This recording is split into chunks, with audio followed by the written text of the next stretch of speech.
Brookwood Park in Clare. Chris Bachman with you here on the Mid-Michigan Sports Network, and still working out a few of the kinks. If you got somebody saying, well, that live video didn't start, well, we had to start kind of a second live video to get things rolling here as I continue to work out the kinks with the Mid-Michigan Sports Network as we get our coverage rolling here in Mid-Michigan. Chris Bachman, though, could not be more happy to be with you here in Clare. Got to throw a big shout out to our friends, Barberry Law, Gates Drilling and Service, Bill's Custom Fab, and the Bird All-American Grill. And kind of missed a little bit of our GI Tech pregame show as we got on a little late. And again, had our first stream set up and everything ready to go. You know, kind of went to just play it, you know, go live, and nothing happened. My buddy Gursky and I on the case here trying to figure everything out. And he says, well, why don't you just try starting another stream? So we did that, and here we go, and we are underway. Kick is going to be fielded at the 15-yard line by the Vikings of Grayling. And a hard hit out there at the 25-yard line. Nice tackle from Mason Heinz from Clare, and that is where the Grayling Vikings will start off. 60 miles separate these schools on US 127, yet they have never played each other on the gridiron.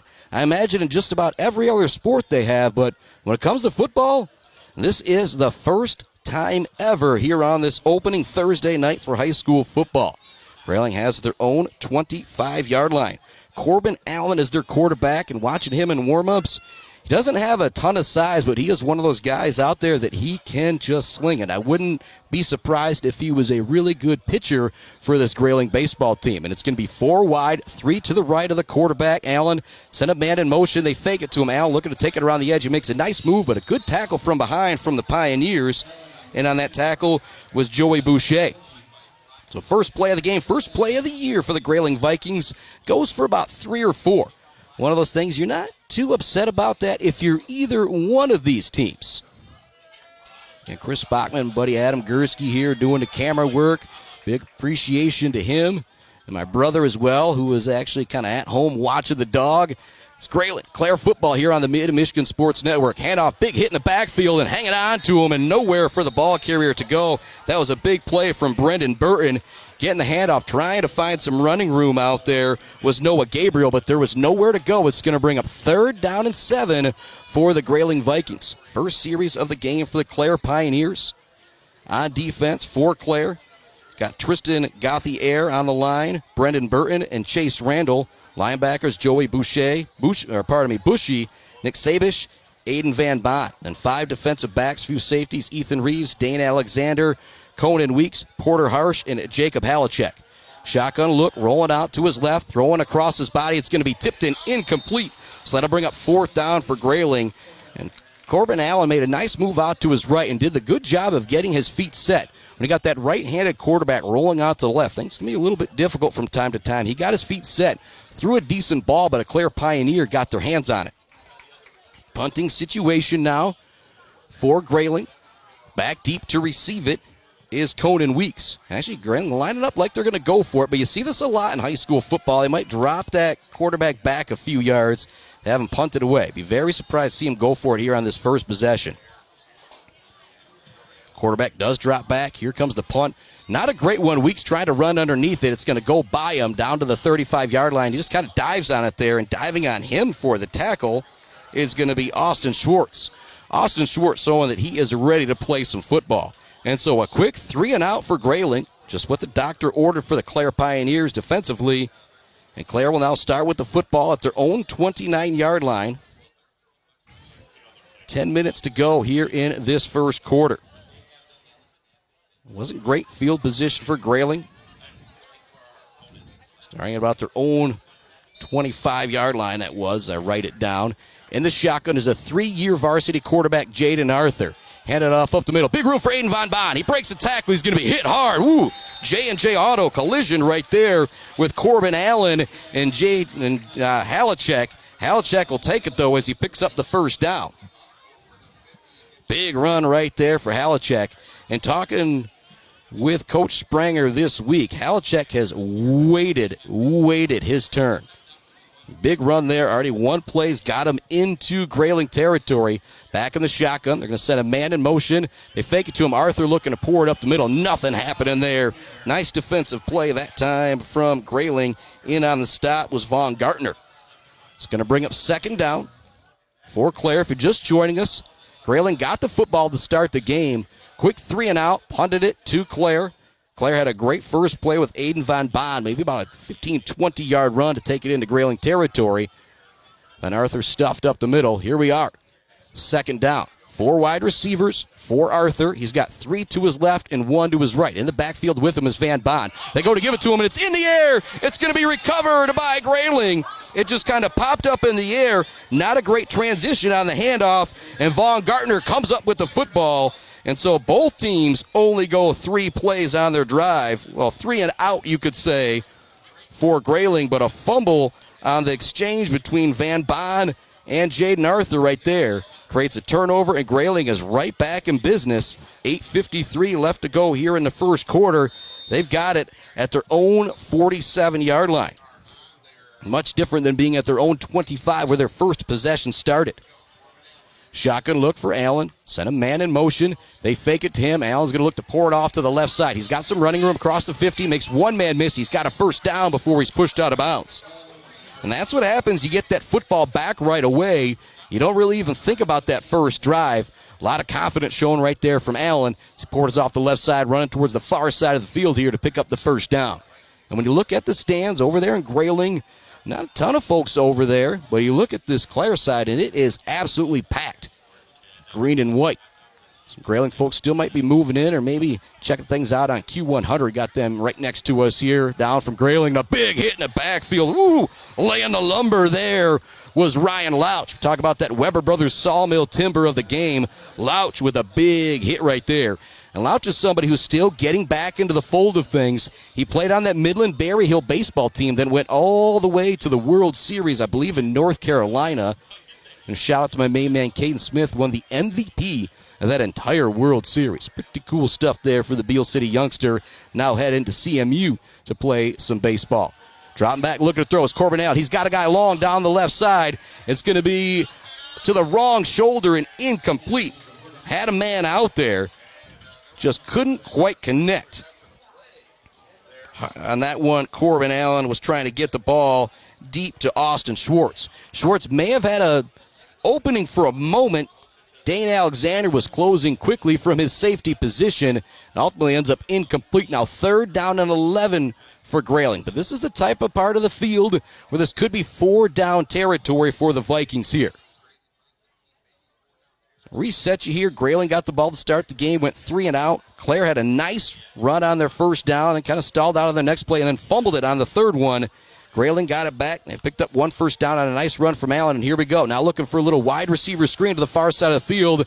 Nice job closing and making the tackle is Joey Bushy. He's got to hang on for dear life, but he brings up the tackle, and I think we've got a flag coming in late over there.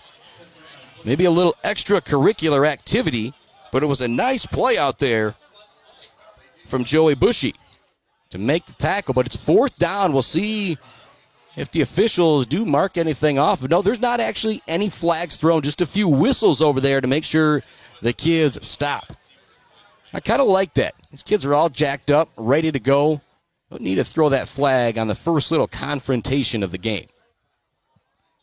Didn't really even get into things offensively for Clare. Kind of reset it defensively in the backfield. Defensive backfield, you got Halachek, Reeves, Alexander, Harsh, and Weeks. Linebacker spots, you got Bushy, Sabish, Van Bond, and on the line, Tristan Gauthier, Brendan Burton, and Chase Randall. Chase Randall, I think, 2-year all-conference player, 3-year starter on that defensive line, looking to kind of anchor things there for Clare this year. Timeout on the field will keep things right here, and a really good timeout in this situation, I think, from Coach Tunney from Grayling.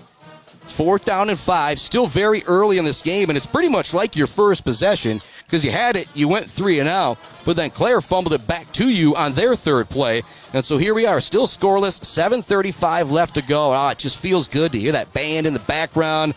Thursday night lights here on the Mid-Michigan Sports Network. Pioneers heading back out onto the field. Grayling got the play in. They're all lined up, ready to go. And with a senior quarterback like Corbin Allen and the arm that we saw him have in the game, I imagine we're going to see him roll out here with the option to throw the ball or run the ball. 4 wide receivers. He's got 2 to each side to really spread things out for the quarterback. He's rolling to his right. Being chased in the backfield. A quick throw. It's going to be incomplete on the far sideline, so it'll be a turnover on downs that'll give the ball back to Clare. So a little defensive battle here to start things off with 7:31 left to go. You had the punt on a 3-and-out from Grayling. Then a fumble. Sent things right back to Grayling by the Pioneers near midfield. Then I'll call it a 5-and-out there on the turnover on downs for Grayling. So they got a first down on the first play. Then couldn't pick up 10 yards on the next 4. 7:31 left to go here in the first quarter. Clare ball at their own 37-yard line. Shotgun look for Arthur. Looking to throw. Out to Ryan Louch. Looks to make a man miss. Makes 2 guys miss with a great move at the 40. Now into the open field. There goes Ryan Louch. Woo! He is not rusty from playing baseball at Colby Berryhill. He is ready to roll on the 63-yard tutty from Jayden Arthur. Woo! Electricity here in the early going. You get it out to Ryan Louch on the screen. He makes 2 guys miss with the juke move and then houses it with his speed. Again, you wonder, playing all that baseball, he may be coming in a little out of shape, not ready to go. Oh, no, Mr. Louch is ready to go. 6-0, just like that. Pioneers on the board with a 63-yard touchdown pass. Arthur to Louch, something I think you're going to hear a whole lot this year. Get Louch, not in that starting lineup, but out there, boy, he made a big impact right away. 7-0, Clare Pioneers with the lead. We're going to take a break here on the Mid-Michigan Sports Network. When we come back, more Pioneer football on the Mid-Michigan Sports Network.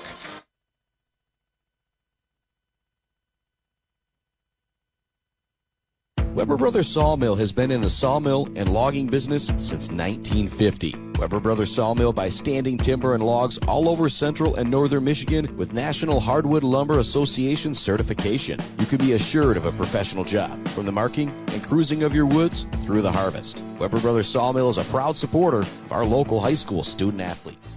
Bill's Custom Fab can handle any job you need, from large-scale steel building projects to fixing your favorite stainless serving pan. Bill's Custom Fab can weld and fabricate anything. Call today at 989-772-5817 or stop by on Gover Parkway in Mount Pleasant. Good luck to all of our local athletes from Bill's Custom Fab.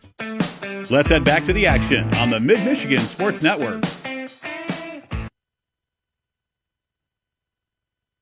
Welcome back to Brookwood Park in Clare. Big shout out to all of our sponsors coming to you live from the Barberry Law Studios, built by Konwinski Construction. Shout out to our friends at Mumford Oil, Gas Supply. Talk about the assist of the game. Maybe already coming on one of our first plays on the beautiful dime dropped from Mr. Jayden Arthur. Not the most difficult of throws that he'll have to make, but oh boy, did that work out well for the Pioneers on a little screen pass. Nice call from, I believe, offensive coordinator. I want to say it's Rob Wise. So 63 yards for the touchdown. Clare on the board. 7-0, 7-11 left to go in our first quarter. Extra point good. And here comes the kick as well from Dane Kruskamp. It's going to be a dribbler down the sideline. It'll go out of bounds. That'll be good starting field position for Grayling at their own 35.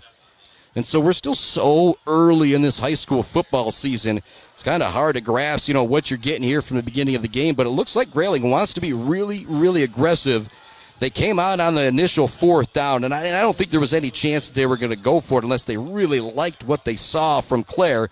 But they dropped the quarterback back, punted away. But then they did go for it on 4th down and 5, just inside their own 40-yard line. Were not able to pick it up. Then one play later, Jayden Arthur to Ryan Louch, 63-yard touchdown. 7-0 our score, 7:06 left to go into the first quarter.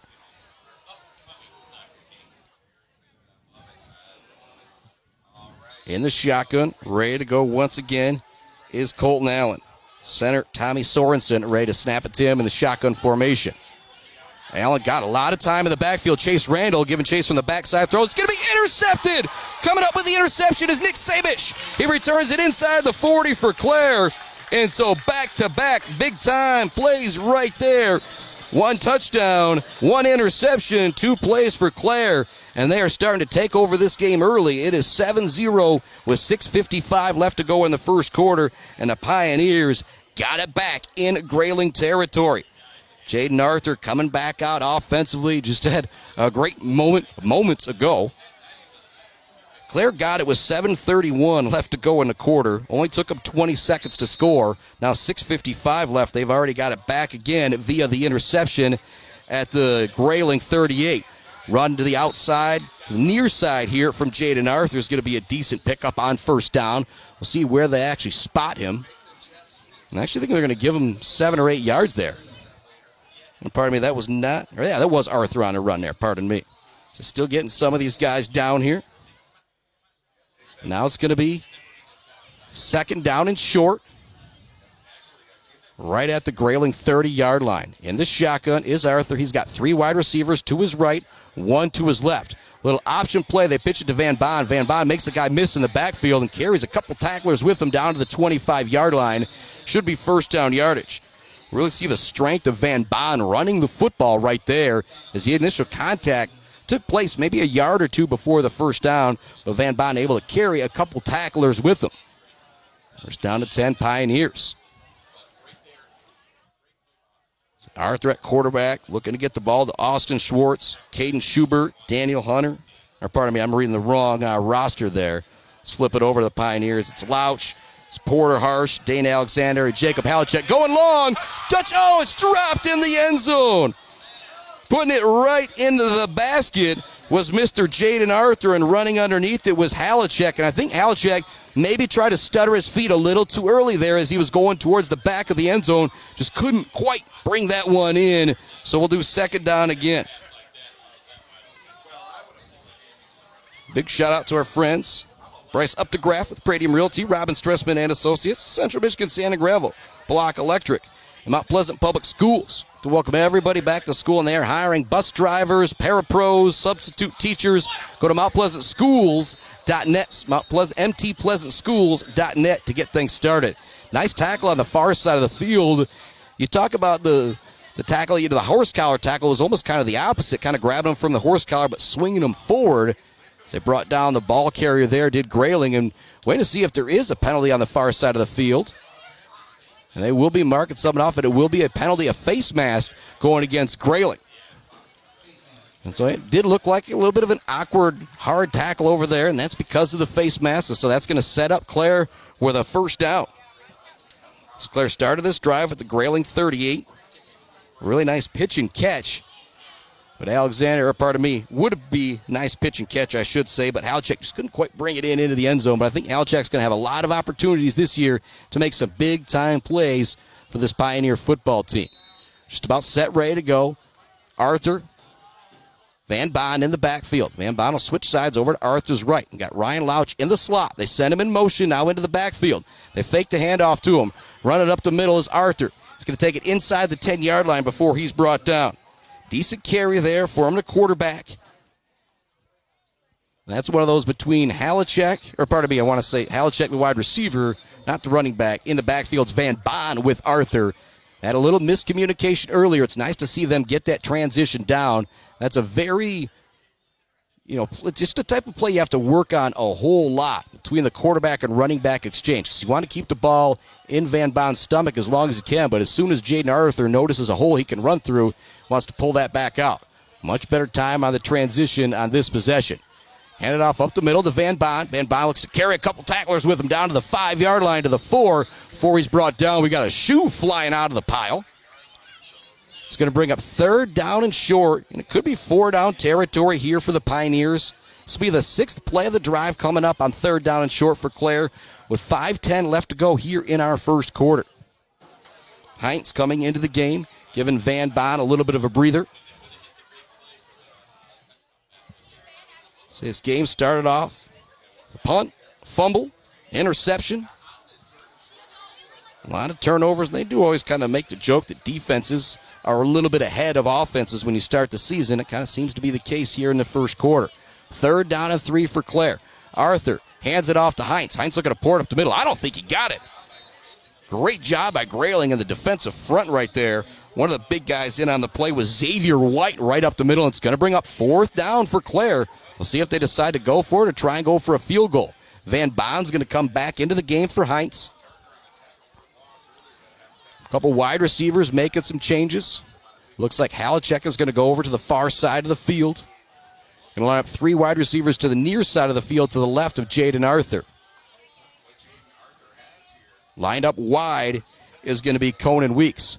Looking to throw it. They throw it over, and they've got the numbers they want. It's going to be an easy touchdown for Dane Alexander on the 6th play of the drive, and it's the second TD pass of the first half for Mr. Jayden Arthur, and a great call right there from the Pioneers and Rob Wise and Coach Spranger once again, as they noticed they had the numbers over on that side. Said, well, if we're going to have 3 wide receivers, you're only going to have 2 defensive backs. We're going to make that easy pitch and catch. They do so. The Pioneers on the board again on the TD pass from Arthur to Alexander, and it's now 13-0 out there for the extra point is Dane Kruskamp.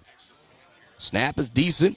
Kick is up, and it's going to be blocked, and so it'll stay 13-0, but a really strong start for the Pioneers. So we're just over halfway through this first quarter, and they lead it 13-0 over Grayling, the first time these two teams have ever played each other. We're going to take a break. Be right back with more football on the Mid-Michigan Sports Network. GNS Mechanical in Wademan offers service and installation on everything for your home and business. From a simple filter replacement to furnace, central air service, and install, geothermal, and walk-in coolers and freezers. If you have a need, GNS Mechanical has a solution. Learn more at gnsmechanical.com or call 989-644-2106. Mumford Oil and Gas Supply is your one-stop shop for top-quality products and procurement in the Michigan oil and gas industry.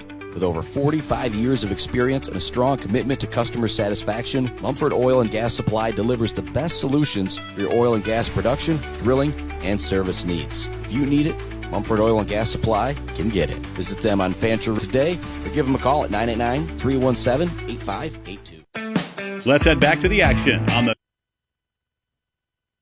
Welcome back inside the Mid-Michigan Sports Network. Couple score updates. Oilers up 7-0. But Jake Lazaroff letting me know Oilers got a pick, and then on the very first play, Riley Olson with a TD catch, and Elma is up 6-0 over Shepherd in the first quarter. Continue to update you on those games all night long here.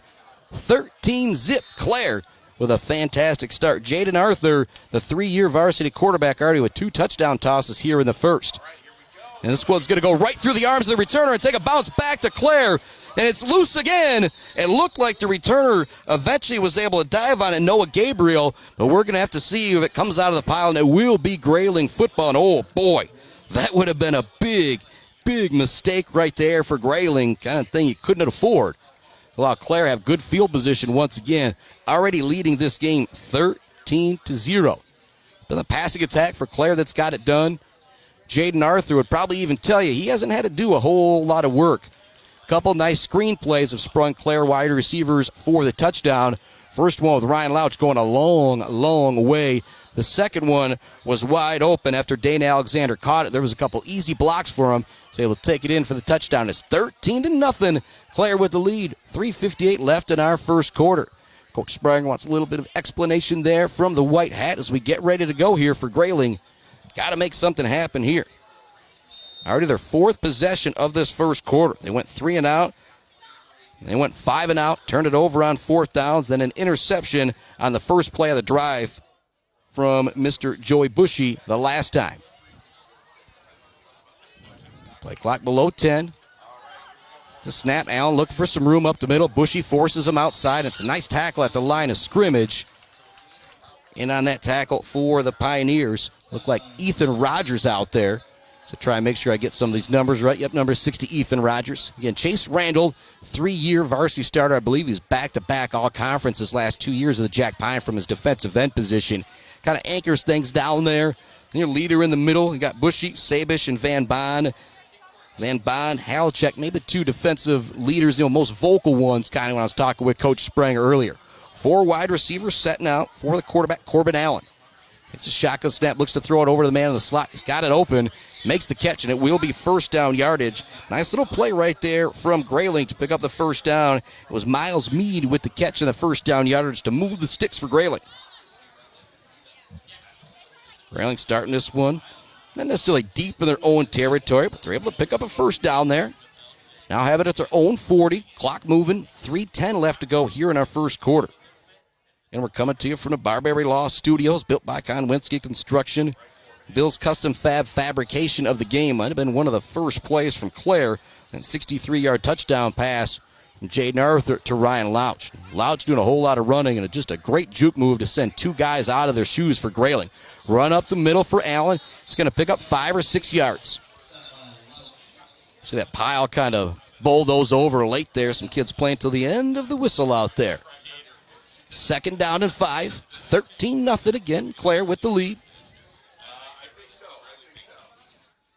Throw a big shot. Dave Haynes, the crew at All Seasons Fireworks, a big sponsor of what we do here at the Mid-Michigan Sports Network. If you want to make your event bigger and brighter, All Seasons Fireworks can help make it happen.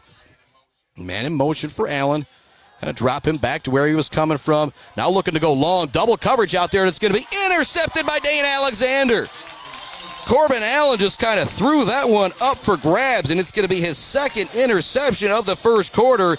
And Dane Alexander, the sophomore, now with a TD and a pick here in this first quarter, and it's going to go back to Clare. They lead it 13-0 with 2:10 left to go in the first quarter. If you're the Pioneers, you think about losing a big senior class last year.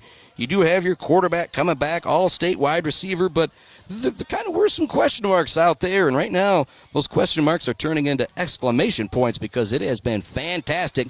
Start things off here for the Clare Pioneers. Shotgun look for Arthur. Looking to throw, rolling to his right. He's got a man downfield just over the outstretched arm of Dane Alexander. And what's crazy, if he would have thrown it a little bit further, Conan Weeks was kind of also coming open on the post as well. 2:05 left in our first. 2nd down and 10. And that's one of those, I feel like if you're Jayden Arthur, you're probably making that throw 3-4 weeks into the season, but still here into the early going. Play coming in from the sideline. And Coach Spranger, Coach Wise, Coach Haggard, great coaching staff here at Clare. And shout out to them for all the help they've given me this week to get prepared for this action here on the Mid-Michigan Sports Network. And tomorrow night, we will be in Beale City for Beale City Ravenna. Next Thursday, we'll be down in Ithaca for Ithaca Standish Sterling. Next Friday, we'll be in Shepherd for Shepherd Millington. As we continue to bring you action here on the Mid-Michigan Sports Network. And I think the clock ran to zeros, but I don't think they reset it, and so Clare's not going to be called for a delay of game here. And we'll get set to go. Arthur back in the shotgun. Van Baan running back right to the side of him. 4 wide receivers, 3 to the left, the 1 to the right is going to be Halachek. They quickly throw it over to Halachek. He makes a man miss. He's across the 30, now makes another man miss, and he continues to dance. Across the 40, across the 50. He's got a couple blockers. Halachek is going to go all the way. 84 yards on the tutty. Another wide receiver screen for Clare that goes the distance. Jayden Arthur has thrown 3 passes to the line of scrimmage that have now combined for 3 touchdowns. One of them 63. The other one just 5 or 6 yards, but now 84 yards on this touchdown. And what a move from Halachek, kind of making up for dropping that one back in the end zone. Man, some great moves out there from Halachek to get into the open field, and then he shows the speed. And also a big shout out to Conan Weeks and one other wide receiver who were way down the field blocking for Mr. Halachek on the play. It is now 19-0 Clare, and this game has really turned fast. Out there for the extra point, it's Kruskamp. Officials tell him we are ready to go. So he's out there for the extra point. 19-0 our score. Extra point to boot here for Clare. It's down, it's set, and it is going to be off to the left. No good. So our score will stay 19-0. But if you're Clare, that's really the only thing you got to worry about right now is those extra points because the offense is rolling. The defense has 2 interceptions. Things are looking good for the Pioneers here in the first quarter. They lead at 19-0. We'll be back with more right after this on the Mid-Michigan Sports Network.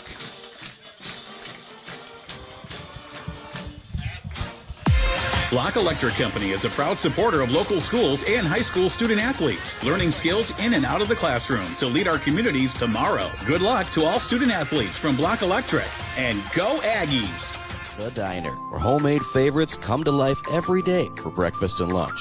From fluffy pancakes to savory sandwiches, the Diner has your cravings covered. Discover the perfect blend of comfort food and camaraderie at the Diner.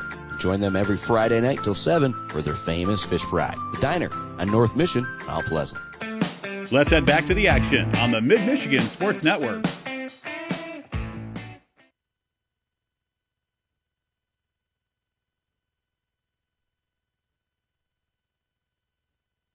Welcome back inside the Mid-Michigan Sports Network. 19-0 our score. 3 touchdown passes for Jayden Arthur here in this first quarter. Yes, the first quarter. 84 yards to Halachek, 63 yards to Arthur, and we'll call it 5 yards or so to Dane Alexander. Woo! You think about that Zaid Batchelder baller of the game. Jayden Arthur right now kind of penciling his name in, but we're still early here in the first quarter.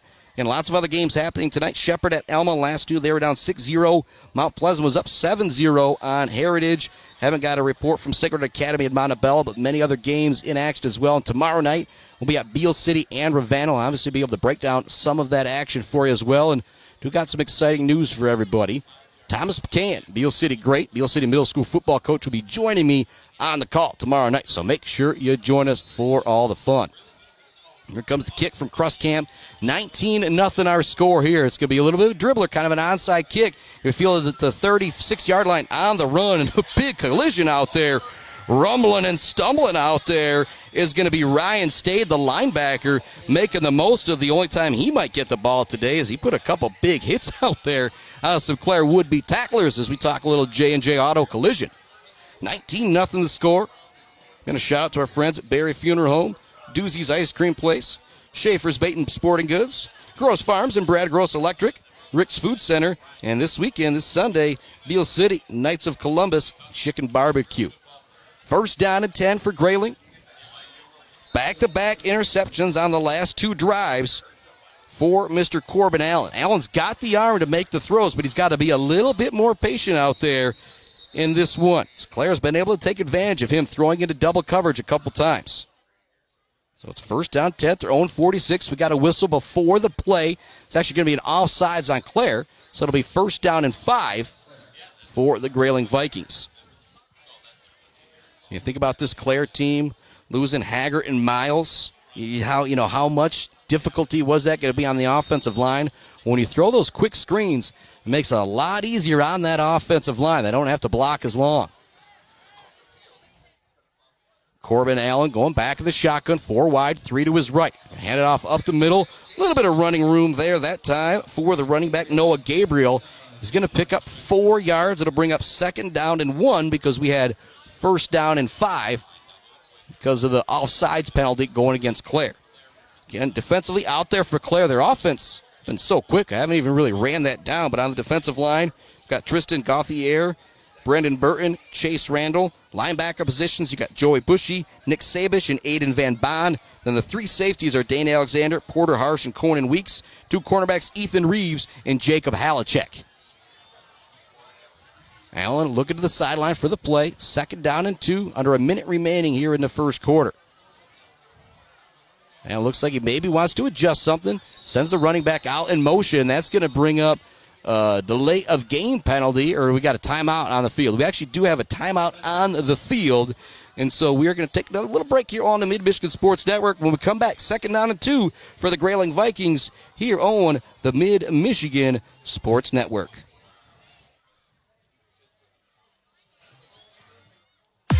Locke Electric Company is a proud supporter of local schools and high school student athletes, learning skills in and out of the classroom to lead our communities tomorrow. Good luck to all student athletes from Block Electric, and go Aggies! The Diner, where homemade favorites come to life every day for breakfast and lunch. From fluffy pancakes to savory sandwiches, the Diner has your cravings covered. Discover the perfect blend of comfort food and camaraderie at the Diner. Join them every Friday night till 7 for their famous fish fry. The Diner on North Mission, Mount Pleasant. Let's head back to the action on the Mid-Michigan Sports Network.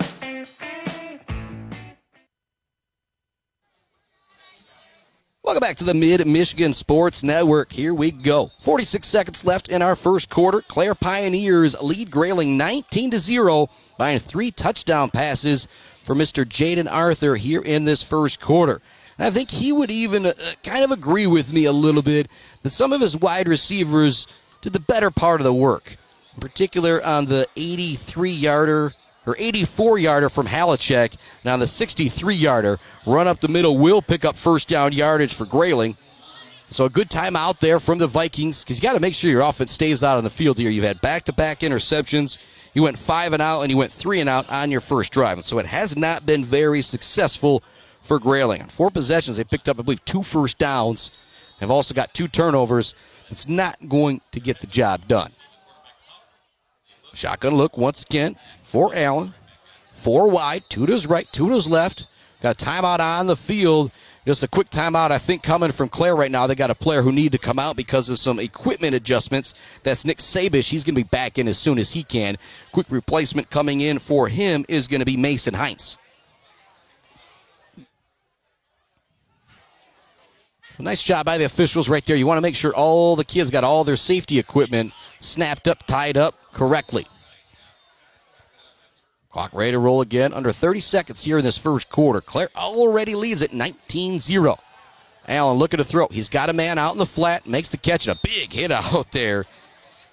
A little bit of a level from Aiden Van Baan as he just kind of, one of those that got the tackle, kind of went over the body as they both went to the ground. Textbook right there from Van Baan. It's going to bring up second down. Call it 6 or 7 here for Grayling.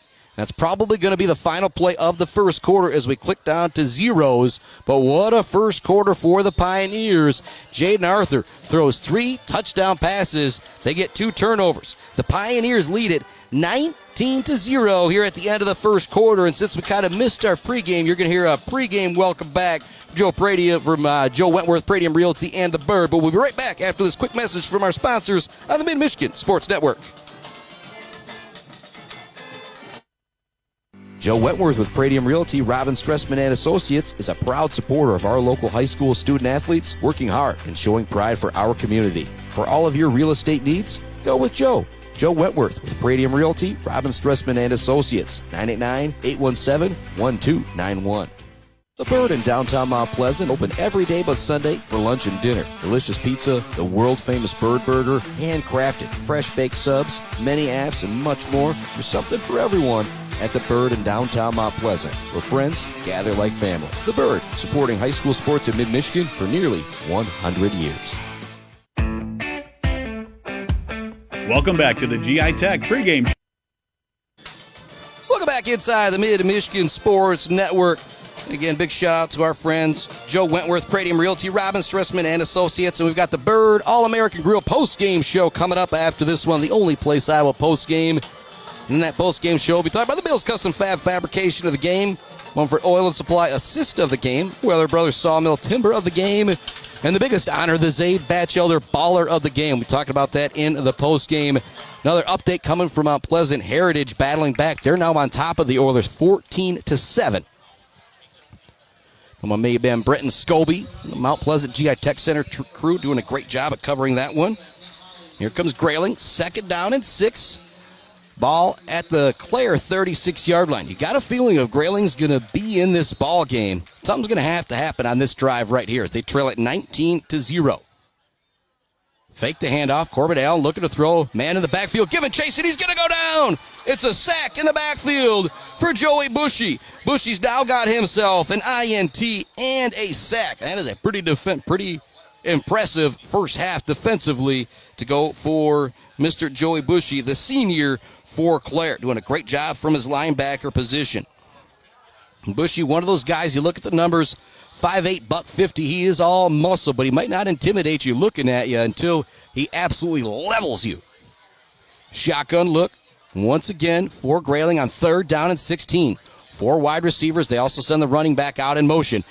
Man in the backfield giving Allen chase. Chase now going to try and take it down and run it for a first down. Looks to barrel over a tackle of Halachek, but Halachek does a good job kind of keeping his footing and waiting for his teammates to come in and help him. That's going to bring up fourth down. And in this situation where you might go for it, actually give Allen a lot of credit right there. He was able to pick up 7-8 yards on that third down scramble, probably knowing his team will have a much better chance here on fourth down and 6. The football moron in me is thinking, well, why isn't he trying to throw it downfield on 3rd and 17? Well, because he picked up 11 right there. Now it's a much more manageable situation here on 4th down for the Vikings, and they will go for it once again. sixth play of the drive right here. They sent a man in motion. Shotgun snap. And looking to roll. Man in motion, or pardon me, man in the backfield right away is Ryan Louch. Is going to force a difficult throw. It's going to be incomplete. Another turnover on downs for Grayling. The score remains 19-0. Clare with the lead. 11:08 left to go here in our first half. We haven't really seen Clare sustain a drive because they haven't really had to. Had a fumble on their first drive. On their second drive, it was a 63-yard touchdown pass. Their third drive, they did run 6 plays, but they started at the Grayling 38 with good field position. Short touchdown pass from Jayden Arthur to Dane Alexander. Then it was just 2 plays on their last possession on the 84-yard touchdown toss and run from Arthur and Halachek. Now, Clare ball, their own 35-yard line. 11 minutes remaining here in the second quarter. Shotgun look. They hand it off to Van Boun. He's got some room on the far side. Makes one man miss. He's across the 50-yard line before he's wrangled down out of bounds. Tackled on the play by Caden Schubert, but it was after a big gain for the Pioneers. First down yardage and already into Grayling territory. This offense right now for Clare looking like an absolute powerhouse. 4 wide once again for Jayden Arthur. He's got 3 to his right, 1 to his left. The 1 to his left is going to be Halachek. We've got a flag coming down the field. Louch running out of the game here for a moment. Not sure if there's something with his equipment or exactly what's happening or why that flag came in. Definitely not a delay of game. It would have been way too early for that. Way to see the exact signal from the official. It's going to be unsportsmanlike going against Clare. Going against Grayling. And so that's going to move the ball up, and it should be an automatic first down. Didn't see exactly what happened right there, but I believe they're actually now going to change it to unsportsmanlike against Clare. Again, that was one of those, didn't see exactly what happened, but if you're Clare, you had it first down and 10 in Grayling territory. You're now looking at first down and 25. And Coach Sprenger, he just wants to know what happened. He's calling the white hat. I don't think he's got any explanation as to actually why that flag was thrown. And so now getting a little bit of an explanation from the white hat out there. It's going to be first down and a mile for this Clare offense. First time we've really seen them backed up at all. Arthur looking to the sideline for the signal now. And here we go. Wide receivers kind of switching sides. They've really been trying to single up Halachek. 3 wide receivers on one side, Halachek on the other. Now it's going to be 2 and 2, but Halachek is lined up way wide. Jayden Arthur on the opposite hash. First down and 25 for the Pioneers. They look to pitch in the backfield right away, but breaking a tackle is going to be Conan Weeks, but there to clean things up. Nice play from Corbin Allen. The quarterback actually makes the tackle in the backfield, and so it's going to bring up second down and about 27 now after the short loss. And Weeks did a good job getting away from one initial defender as well. It could have tackled him even further back. And we'll continue to update you. Scores around the Mid-Michigan area as they come in. And Alma, 23-yard interception and a touchdown, but there was a flag on the play. Big shout out to Allison Curtis from the Bird in downtown Mount Pleasant, giving me some updates on what's going down with the Shepherd-Alma game. Second down and 27, awaiting here in Clare. The officials making sure they're all on the same page. Now going to have Randall coming out of the game for a moment, and they're going to say it's because of some type of equipment thing. Coach Sprenger, I don't think is very happy about that one with your starting right tackle, Randall, having to come out of the game. And really great leadership out there right now being shown from Clare and Nick Sabish. You've got a new guy coming into the game in Hunter Smith. Sabish just made sure Hunter Smith knew exactly what was happening here on this play. Great leadership out there from Sabish. Again, he's already got a sack and an interception as well here in the first half. Arthur looking to throw. It's going to be in the dirt. Pressure in the backfield was created by Ryan Stade, forcing a difficult throw for Jayden Arthur. It's going to bring up third down and a mile now for Clare. 3rd and 27 to be exact. And so if you're Grayling, maybe this is your moment to get back into the ball game right here.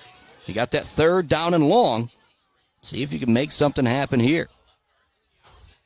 Arthur in the shotgun. He's got 2 to his right, 2 to his left. One running back in the backfield. They're going to set a man in motion. That's Dane Alexander. Arthur's got a little bit of time to throw. He cranks it up. He goes long. He's looking out there for his wide receiver. It's going to be incomplete. And maybe a little bit of face guarding out there on the play from Caden Schubert as they were looking to go long to Halachek. But it's going to be incomplete. It's going to bring up 4th down and a mile for the Pioneers. And so that penalty that backed them up, big deal right there for Clare, as you were already in Grayling territory. Then that 15-yard penalty really backs you up. And thanks to our friends, J&J Auto, Mount Pleasant Heating and Air Conditioning, Konwinski Construction, friends at Weber Brothers Sawmill, and ENS Graphics, your one-stop shop for all of your school and business print needs, signs, banners, trophies, name tags. They do anything. Big shout to Nick and the crew down there for helping me out to get things rolling here. Here comes the punt, and it's a decent one from Clare. It's going to take a bounce inside the 20-yard line, and nothing that Corbin Allen could do with it. It'll bounce all the way down to the 11 before it is down by the Pioneers. And so a great punt right there from Clare. I believe that was Aiden Van Baan with the punt. It's going to set up a really difficult spot for Grayling to start here with 9:31 left to go in our second quarter. Grayling, you finally got the stop you needed. Forced the punt on the 4th down and long, but the offense has to get something going. The last possession was a turnover on downs. Before that, it was an interception from Dane Alexander. Before that, it was an interception from Bushi. Before that, it was a turnover on downs. And before that, it was a punt. That is an offensive struggle of a first half, if I can reset any type of drives for you. But still, 9:31 left to go in this first half. A lot of time for Corbin Allen and the crew to get something going from Grayling. Shotgun look. Allen fakes the handoff and looks to run. And there's a whole host of Pioneers, including Chase Randall, to bring him down right at the line of scrimmage. Nice play by Chase Randall from his defensive end position. Joey Bushi also in on the play. And Bushi, a guy's name, continue to call it over and over and over again. You start to think about that Weber Brothers Sawmill timber of the game. Joey Bushi making a case for it right now with his defensive play. Also done a solid job on the offensive line as well. Shotgun look once again for Corbin Allen. Allen looking to throw. He's flushed out of the pocket to his right. Now being chased. Spins away from one man. Quickly throws it just kind of into the dirt. And that would have been intentional grounding if he didn't have a receiver there. He did a good job spinning away from one tackler near the goal line. Had to get rid of it at the last moment. It's now going to bring up 3rd down and 12 from the 11 for Grayling. Just a really, really tough spot right now for Grayling to be in. And Chris Bachman here with you at Mid-Michigan Sports Network. Big shout out to my buddy Adam Gursky helping me out here with the camera action. 8:49 left to go. 3rd down and 11. Officials stop and play again here for just a moment to make sure that clock gets reset for Grayling. I don't think they were in any danger of a penalty, but ball being moved here, just a tidbit here. But hey, we're ready to go again, I think. 8:34 left to go, second quarter. 3rd down and 11 for Grayling. Deep in Clare territory, their own territory. Almost another interception out there. They look for a little hook and ladder. They get it, but they still don't pick up the 1st down. A big heads-up play out there, and it was a big hit from Ethan Reeves. Tell you what, that was a great play call from Grayling, but Clare was ready for it. It's now going to bring up 4th down and 1.5, and this is a situation where they're lining up to go for it. This is a dangerous spot. They hand it off up the middle, and it will be 1st down yardage just barely for the ball carrier, Noah Gabriel. A dangerous call right there on that 4th down play, but they pick it up. A little hook and ladder there on that 3rd down, and you know you're struggling offensively when you pull out the hook and ladder in the first half. A good job there by Coach Tunney. Said to keep his offense out on the field right now. Allen looking to the sideline for the play. Gabriel with him in the backfield. 4 wide receivers. So continue to try to spread out this Pioneer defense. They have been up to the challenge so far here in the first half. Sent a man in motion. Looking to throw it out in the flat, and it's going to be incomplete. Pass was a little too tall for the intended wide receiver, Noah Gabriel. 19-0 remains the score. 2nd down and 10 for Grayling. And the offense has been struggle bus so far here in this first half for Grayling. See if they get something going here on this drive. Clare leads at 19-0. 3 touchdown passes from Jayden Arthur. 1 to Ryan Louch. one to Dane Alexander, and one to Jacob Halachek. Halachek and Louch both had some amazing moves to get open on the wide receiver screen. I think Halachek's probably a little bit more impressive as it went 84 yards, and he kind of went all the way across the field, making guys miss. Looking for a little misdirection here on the reverse. They're going to get it to Allen. He's going to pick up 4 or 5 yards there. I think they actually moved him from his quarterback position to try and get him the ball running it there. 6th play of the drive coming up. It's going to bring up 3rd down and 4 for Grayling. And it does look like Corbin Allen's going to line up at wide receiver once again. Lining up at quarterback for Grayling in the backfield. Looks like Miles Mead. It's a little bit of a switch up here. You're going to throw it. It's going to be incomplete. So it's going to bring up 4th down and 4. I'm kind of surprised on the 3rd down and 4. Corbin Allen's kind of proven to be their best player here in the first half, particularly if they're going to try and split him out now. Surprised you don't go to him, or maybe he's just a little bit of a decoy, but he's going to continue to be lined up at wide receiver. Remaining in at quarterback is going to be Miles Mead. A little fake there, 4th down and 4, seeing if they can get anybody to jump. They don't jump. Clock running now, 8-7. They are going to go for it here. They throw it over the middle. It's going to be caught. Complete to Corbin Allen. He's got 1st down yardage. And so a nice little toss and catch right there. And Corbin Allen now going from quarterback to wide receiver. Makes the catch there for 1st down yardage. 6:55 left to go in our second quarter. Grayling trying to get something going. Got your Gates Drilling and Service halftime show coming up. Hear from John Ross this week in MHSA Sports, as well as some of our great sponsors. Shotgun look once again for Miles Mead. You got a feeling as long as Corbin Allen's lined up at the slot, he's going to be their go-to guy. They fake it to the slot, then go to the counter, and nothing happening on the ball carrier, Gabriel, that time. It's going to bring up 3rd down and long once again for Grayling. 9th play of the drive coming up. Grayling got the ball with 9:31 left to go in this second quarter. This is one of the more sustained drives time-wise here. So Clare's got those 3 touchdowns. I believe they've only had one drive go over 5-6 plays. We'll kind of reset things for you at halftime at Gates Drilling and Service halftime report from the Barberry Law Studios. Coming up at halftime, 5:55 away. Man in motion for Grayling. They're going to send him back the other way. 3 wide receivers to the right for Mead. He throws it. It's going to be almost intercepted by Ryan Louch. Coming up with the catch is Corbin Allen. But Allen really didn't go anywhere on the throw. It was a short throw, short catch. And with the way Louch kind of came in, trying to get the interception, kind of hit him as well, too, and brought him down immediately after the catch. So Chase Randall out there defensively along with Ethan Reeves. Some of the guys getting some signals in. They have been stout out there defensively here in this first half. Not giving up a whole lot of anything. Also forced 2 interceptions. Nick Bushi having a great game with a sack and a pick here in the first half. Mead under pressure. He's going to be brought down to the backfield. Big play out there from Aiden Van Bond from his linebacker position with the 3rd down sack to make it 4th and a mile. Van Bond's been solid at running back and linebacker. Can you talk about that Weber Brothers sawmill timber of the game right now? Van Bond, Joey Bushy putting in their case kind of the defensive player of the game. 4th down and a mile here. We'll see if they're going to drop Mead back to punt.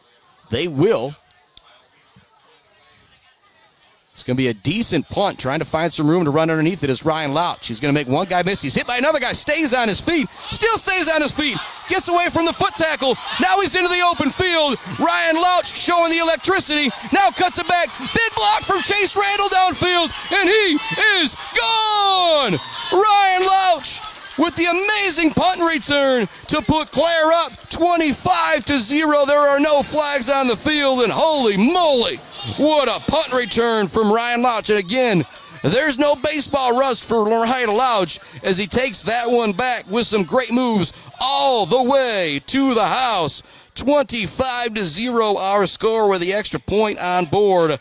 Louch with the punt and return at TD. You talk about the Bills' custom fabrication of the game. I don't think we're going to see any play more electric than that. Ryan Louch going the distance, about 70 yards on the punt and return. He kind of had to dance away, and when he got the football, there was a player who had a hold of his ankle, but Louch kept fighting and was able to get away from him, and once he did, he was able to turn on the Jets, got a big block downfield from Chase Randall, and into the end zone he went. 26-0 is now our score with 4:22 left to go here in the first half. Going to take a quick break here just to hear from our friends at J&J Auto here on the Mid-Michigan Sports Network. J&J Auto in Wademan is Mid-Michigan's elite automotive repair shop. J&J Auto offers complete collision repair and mechanical repair. Stop by on Wademan Road or call them today at 989-644-8908. J&J Auto, proud supporters of high school student athletes. Welcome back inside the Mid-Michigan Sports Network. What a return from Ryan Louch to make it 26-0.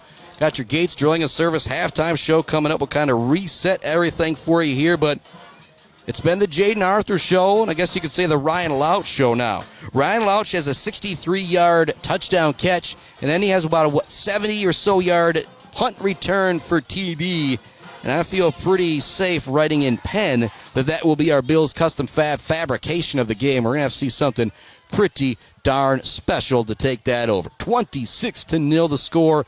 Pioneers with the lead. Coming into this game, Clare versus Grayling, two playoff teams from last year that lost really, really close games in the opening round of the playoffs.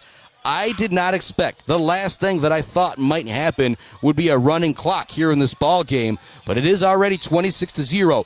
Clare gets the ball to start the second half, and it also looks like there was some extracurricular penalties going against Grayling as well, as Clare will be kicking it off from their own 45-yard line. Yeah, they're kicking it across midfield. One of those things that it's hard for me to put in words. If you're watching, you see it too.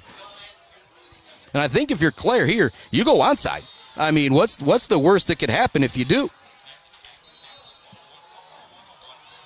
Here we go, and see if they do kind of kick it outside. Nope, they actually will kick it deep. It's going to go into the end zone for a touchback, and I guess Coach Sprenger's a lot smarter than I am. I'm not going to question him on that, but here we go. Grayling gets it again. I'm counting them up. 1, 2, 3, 4, 5, 6. This is the 7th possession for Grayling here in the first half, and they have an absolutely nothing to show for it. 2 interceptions, 2 sacks in the first half for the Clare defense have really put them behind the sticks, and even have seen Corbin Allen go from quarterback to wide receiver in this one. It does look like he'll stay at wide receiver. They actually got a timeout from Clare on the field. We'll keep things right here.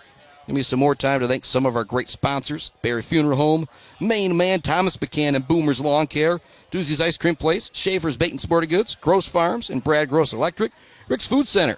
Coming up this Sunday in Beale City, it's the Beale City Knights of Columbus Chicken Barbecue. Big thank you to Barberry Law. We are coming to you live from the Barberry Law Studios. And our friends Gates Drilling and Service sponsor our halftime show. And I've talked about it a lot here in the first half because we've had some big-time plays talking about the Bills custom fabrication of the game. Talk about that in our Zaid Batchelder Baller of the Game. The assist of the game, supply of the game from Mumford Gas and Oil Supply. All in our Bird All-American Grill post-game show. And also a big shout out to GNS Mechanical, Weber Brothers Sawmill, friends at the Diner, Block Electric, Central Michigan Sand and Gravel, and Bryce Updegraff and Joe Wentworth with Pradium Realty, Robin Stressman and Associates, and ENS Graphics. They are your one-stop shop for all things banners, signs, anything you need print.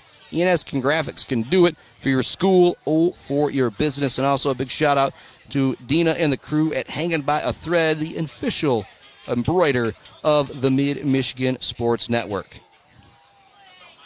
4:18 left to go, first half. Looks like Allen's back in there at quarterback. I think that's a good move. When you had Miles Mead back there, looked like Clare just kind of ready to tee off. And Allen really did show some arm strength in the pregame, watching him toss the football around. I think he just needs a little bit more time back there to throw the football. Shotgun look for Allen. First down and 10. Quick throw out to the side. It's going to be complete to the man in the slot, to Miles Mead. He's going to be drugged down quickly. Hard tackle over there on the far side from the Pioneers. So a nice little pitch and catch right there. And that's kind of what I expected more of Corbin Allen, is those quick throws out and a little bit of open space. And Grayling's now got second down and 3, finding themselves in a good situation, something they have not found themselves in this entire first half for the most part. Clare defense ready to go for this second down and 4 play. Allen looking to the sideline. In the backfield with him is Gabriel. Got one wide receiver to his right. It's going to be a run all the way up the middle. Chase Randall tries to get a hand on him. Pushes him outside. Allows Ryan Louch to come in and clean up the play. That's kind of all Chase Randall right there from his defensive end position. They were looking for running room off tackle. Randall forced him to the outside. Allowed Louch to come in from either his linebacker or cornerback safety position to make the tackle. Now third down and short here for Grayling. Big situation, if you ask me, for Devils here. Or pardon me, the Vikings, not the Devils. It would be the Gaylord Devils if we went a little bit further north than Grayling. Shotgun look. Allen looking to throw it quickly now. It's going to be caught. It's going to be very close to first down yards. Actually, they will pick up first down yards. Decent tackle out there from Ethan Reeves. And if you're Reeves, I don't want to say you have to surrender the first down in that situation, but when you're out there on an island like him and Halachek have been a lot of this game, sometimes you have to surrender that 5-yard throw, that 7-yard throw if the quarterback's able to make it all the way to the side of the field. We'll pick up the first down. Clock will continue to move with 2:45 left to go in our second quarter. It's all Clare, 26-0. Man in motion. Allen's going to roll out to his right. Righty quarterback looks to throw it. It's going to be way over the head of Miles Mead. Incomplete. Jacob Halachek actually the closest player to that one for Clare. I think that's the first time really seeing Corbin Allen miss on any throw. He's had some places he's thrown contested balls in there that have been intercepted, I think that's one he would just really like to have it back. We're set for second down now. Grayling's got it. In between 40 and the 35 at the 37. Looks like we might have a timeout being taken here by Grayling as they're kind of letting that play clock run down a little bit right now. Still haven't seen the actual play clock started here in Clare. A few Grayling substitutions coming in. There's 2:35 left to go in our second quarter. It is the Mid-Michigan Sports Network coming to you live from the Barbary Law Studios. Got some more updates coming in, so check things out. Other games in the Mid-Michigan area. 39-0, Ithaca on top of St. Louis with 6:30 left to go in the second quarter. And so things looking good for Clare. And Ty Burns in for a touchdown for the Blue Jays. They trail it 13-6 versus Elma with 1:47 left to go into the second quarter. Here Clare leads it 26-0 with 2:30 left to go. Miles Mead makes a move, throws it. It's going to be incomplete. What a defensive play out there from Mr. Ethan Reeves. The ball was in the hands of Austin Schwartz, and he just swatted it out of there. Great play. If you're a defensive back coach, that is just dream work right there from Reeves. Third down and 10 now for Grayling. 2:29 left to go here in our first half. It's been all Pioneers. They lead it 26-0. Shotgun look for Corbin Allen. He's got 4 wide receivers, 2 to his right, 2 to his left. Gabriel in the backfield with him. They got a man jumping for a moment, and then they get back on sides. Now we've got a timeout coming from Grayling for this third down and 10 play. We'll continue to keep our broadcast right here. Give me some time to thank some more of our great sponsors. Barberry Law Firm, Gates Drilling and Service, Bill's Custom Fab, and the Bird All-American Grill. Ryan Louch, bring it up again. Young man, what an experience he had. Berry Hill team out of Midland going all the way to the World Series, and actually the final game of the World Series. And man, they were up late, but some things did not go well. They ultimately fell, I believe, 5-3 in that final game. But what an experience he had, but he only got to get himself about a week and a half or so of football practice in. But, oh, boy, he's looked ready to go a couple times that he has got it. Think about that huge punt return for touchdown. Also had a 63-yard catch and run to kind of open up the scoring for Clare as well. Gates drilling and service, halftime show coming right up. Final timeout of the first half for Grayling right there on this 3rd down and 10. Again, if you're Coach Spranger and Clare, I don't know if you're thinking about that running clock in a first game. Again, it's one of those that I would be the worst football coach of all time if I was down there on the sideline. But you got a feeling, is it creeping into his mind that, boy, if we score here, then come out and score on the first drive of the second half, we'll be at a running clock, and this game will be pretty much all for naught for the Vikings. Grayling back out there offensively. It'll be Corbin Allen in at quarterback. Miles Mead, who we've also seen play some quarterback, will be lined up in the slot to the left of Corbin Allen. Grayling has not been able to get anything going offensively. They look to throw it. It's going to be incomplete once again. It's going to bring up 4th down and 10. Intended wide receiver was Austin Schwartz. It was incomplete. So some good sportsmanship there, going back and forth between Clare and Grayling. I believe that was Reeves helping up the offensive player on that. And I always talk about what these kids are learning playing high school sports right now. If you're Grayling, it's tough to be down 26-0 in the first half. But again, what this prepares them for later in life when you get fired from a job or something, just does such a good job of that. It's a decent punch. Louch isn't really going to try and touch it. It's going to go out of bounds inside the 30. That is where Clare will take over with 2:20 left to go here in our first half. And with the way the offense has gone for Clare in this first half, I think they are a threat to score once again here. 2:21 left to go. Clare again leads it 26-0 here on the opening night of high school football on the Mid-Michigan Sports Network. Just a beautiful Thursday here in Clare. It's going to be a shotgun look for Jayden Arthur. 4 wide receivers. He's got 3 to his left. In the slot is Ryan Louch. The lone wide receiver to the right of Arthur is Jacob Halachek. Arthur surveys the field, gets ready for the shotgun snap, hands it off to Van Bon. Van Bon makes one guy miss at the point of attack. Now into the open field, brought down at the 40. Great pickup right there on first down for Aiden Van Bon as they started at their own 29. Now they're out to 40, and that will be 1 carry, 1 first down. And Aiden Van Bon has carried it maybe 7-8 times here in this first half. There's been a couple times where he's been stopped in the backfield, but other than that, it seems like it's 7, 8, 9, 10, 11 yards on every run. Shotgun look, quick throw over on the wide receiver screen to Ryan Louch. They focus on him quickly, but he breaks away from a couple tackles. Really nice job staying with the play defensively from Isaac Garrett. Let's bring up 3rd down now for the Pioneers. Or pardon me, 2nd down because they picked up a first on the first play of the drive, pardon me. 2nd down and 12 now for the Pioneers.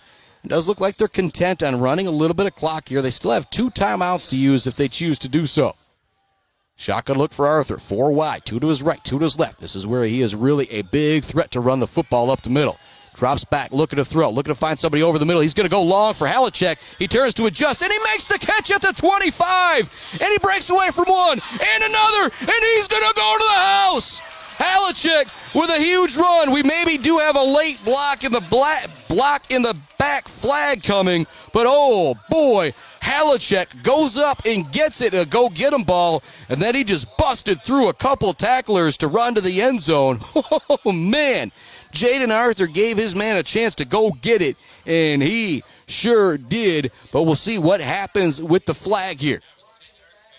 What a catch and run right there from Jacob Halachek, and it does look like it'll be a block in the back going against Clare, so it'll actually take away the touchdown. So it'll have to be exactly where the block took place. So I'm going to say it took place at about the 15-yard line as they back it up to the 24, but a big pitch and catch right there from Mr. Arthur to Halachek. And Halachek is now over 100 yards receiving on just 2 receptions as he had the 84-yard touchdown, and that one going for about 45 or so. Sent a man in motion. They hand it off up the middle. Not really a whole lot of room for Van Bon. Good tackle out there defensively. I believe on the play was Mr. Gavin Sikovich or Carson Bracken for Grayling. We're now under a minute remaining here in the first half. Gates drilling the service halftime report coming right up. kind of reset things for you here. Send it off to This Week in MHSA Sports with John Ross, and we'll get you ready for the second half. Throw it out to Halachek. He gets away from one guy, now dances out of bounds at around the 15-yard line. That'll bring up 3rd down and 5 for Clare. And this is a situation for the Pioneers. If you want to try out the kicking team, might not be a bad situation to do so. They are hurrying despite going out of bounds there. 3rd down and 6. Arthur quickly back into the shotgun formation. Van Bond next to him. Arthur looking to throw. Quick throw out to Halachek. He makes the catch. Dances away from one man for 1st down yardage. So 5th play of the drive coming up here. Clare has picked up a couple 1st downs. They're starting at their own 29. One huge play to to Halachek on the pass. He broke away from a couple tackles, ultimately a penalty that took away the touchdown. 26-0 our score. Also, that Gates Drilling and Service halftime report. And I'll run down some of our other local scores for you. Arthur quickly throws it over. It's going to go in the dirt as he was looking to connect with Conan Weeks on the wide receiver screen. So it'll be 2nd down and goal from the 8-yard line with 37 seconds left to go. Again, if you're Clare, you'd love to get this one into the end zone, but practicing that kicking game can be a big, big deal going throughout the year. Shotgun look once again for Arthur. 4 wide, 3 to his left, 1 to his right. Looking to the left once again, going to throw it over the middle. Caught by Dane Alexander on the slant for another Clare touchdown. They now lead it 32-0. Arthur has thrown 4 touchdown passes here in the first half. 2 now to Dane Alexander. And oh boy, if you are a Grayling, I don't know what it's going to be like at halftime. Again, you look at a playoff team from last year. Both these teams lost really close playoff games. You had a feeling this first half for both these teams was going to be big as far as the season goes, and it is looking like it is all Clare right now. The extra point is up and through. That is going to make it 33-0. Clare with the lead. Still 34 seconds left to go in the second quarter. Continue to keep the broadcast right here. Again, big shout out to all of our friends in the Mid-Michigan area for checking us out, for tuning in as we get things rolling here on the Mid-Michigan Sports Network. Here in Clare, we'll have Clare later this year when they take on the Shepherd Blue Jays. But tomorrow night, we have Frank A. Schaefer Field as Beale City takes on Ravenna. Next Thursday, be down in Ithaca as Ithaca takes on Standish Sterling Central. Next Friday, we'll be in Shepherd as the Blue Jays take on Millington. And Millington coming in Division 17, but an absolute powerhouse of a Division 7 team. I believe they lost in the state finals last year to Jackson Lumen Christie. Another update coming from my main man, Jeremy Woodcock, down in Ithaca. Ithaca is up 45-0 with 1:20 left to go in the first half. I'm letting him know for the first time, 33-0 Clare here. And they are just dominant as well as Ithaca. We'll see Ithaca next week when they take on Standish Sterling. Should be one of the more difficult games of the season. A little out-of-conference matchup there. Standish is now in the Jack Pine Conference. Have a good fit there. He's got the Division I, the Division II, the bigger schools, and the smaller schools. Now to kick this one off, who's had a busy first half, it's Dane Kruskamp. 34 seconds left to go. 33-0, Clare with the lead. And not good news coming from Community Memorial Stadium as Mount Pleasant is down 28-7 at the half. That was after having an initial 7-0 lead from a Riley Olsen touchdown. Comes a little bit of a blooper of a kick. It's going to be fielded at the 30-yard line by an up man for Grayling. Takes it out to the 37-yard line. That is where Grayling will start to see if they can get anything going here in the final seconds of this first half. But it's been so bad for Grayling, I could almost see you just kind of coming out and take a knee. Let's go to half and try and figure something out here. Go back to what we saw pregame from Mr. Corbin Allen throwing the football. We thought we might see an offensive battle here in this one, but the Clare defense has come to play. That 3-man front of Tristan Gauthier, Brendan Burton, and Chase Randall has done a nice job creating some havoc in the backfield. It just has really not allowed him to get his feet set to make any throws. And then the defensive coverage, like I said, you got that 3-man front that's creating a little bit of havoc. You can essentially drop 8 guys back into coverage. There's been some really tight windows and 2 interceptions, one coming from Mr. Joey Bushy and the other one coming from Dane Alexander. Actually, so Dane Alexander the sophomore, has an interception and 2 touchdowns here in the first half. As you start to think about, that Zaid Batchelder baller of the game. And there's going to be a penalty out on the field. 23 seconds left. They're going to mark things back, so it's going to be a penalty going against Grayling. Type of thing you just can't have happen when you're down 33-0. And it will be Clare football to start the second half. So if they start the second half and come out with a touchdown, we could have a pretty quick second half. 33-0 the score. Grayling backs it up, but it'll still be first down and 10. 23 seconds left to go. See if they really even try and do anything here. Back in at quarterback is Corbin Allen. He's got Miles Mead in the slot to his left. Seems like those are the guys, when Mead's been at quarterback, they want to go to Allen. When Allen's been at quarterback, they want to go to Mead. They fake it that way, now looking to throw long. And again, great defense from Clare in the defensive backfield. There's just nowhere for Corbin Allen to go with the football. Puts his shoulder down. Van Bond maybe takes the business end of that one, but you see the Grayling, sideline celebrate a little bit. And I think Van Bond's walking away from that one saying, look at the scoreboard, guys. 33-0. I'm feeling pretty good about things. So they do go out of bounds. It'll be second down and 2. We'll see at least one more play here in the first half from Grayling. And it's been all Pioneers here in this first half. 33-0 is the score with 12 seconds until our Gates Drilling and Service halftime report. Allen rolling out to his right. He's able to connect at the 40. Quick catch and getting out of bounds after making the catch is going to be Mr. Daniel Hunter. And so it'll be first down and 10 for Grayling. They'll get another chance to do something with it here. You can give Coach Tunney some credit. There's no point in stepping off the gas pedal when you're down this much. Just a few seconds left to go in the half. Play coming in from the sideline. Allen's going to remain at quarterback. Got 4 wide receivers. 1 running back in the backfield with him. Dropping back, looking to throw. Chase Randall giving chase from the edge. One guy misses him. Randall misses him as well. Now into the open field is Allen with 3 seconds. That's going to bring us to the end of the first half, and Allen's going to run it out of bounds at the 35-yard line. So maybe his most successful run of the first half, but it's all for naught as the score is 33-0. Clare with the big lead at the half. It's time for our Gates Drilling and Service halftime show. We'll be right back after this on the Mid-Michigan Sports Network. The Gates Drilling and Service halftime show is coming up right after this. Jenna Gates and Kyle Gates here. We are the 5th generation with Gates Drilling and Service. We've been serving our friends and neighbors in Michigan since 1893. We have the latest and greatest well drilling technology, allowing us to put in wells where others can't. Lake lots and tight spaces are no problem. From our family to yours, thank you, and call at 989-772-7841 for all your well drilling and service needs. Gates Drilling and Service, where Gates goes, water flows. J&J Auto in Wademan is Mid-Michigan's elite automotive repair shop. J&J Auto offers complete collision repair and mechanical repair. Stop by on Wademan Road or call them today at 989-644-8908. J&J Auto, proud supporters of high school student athletes.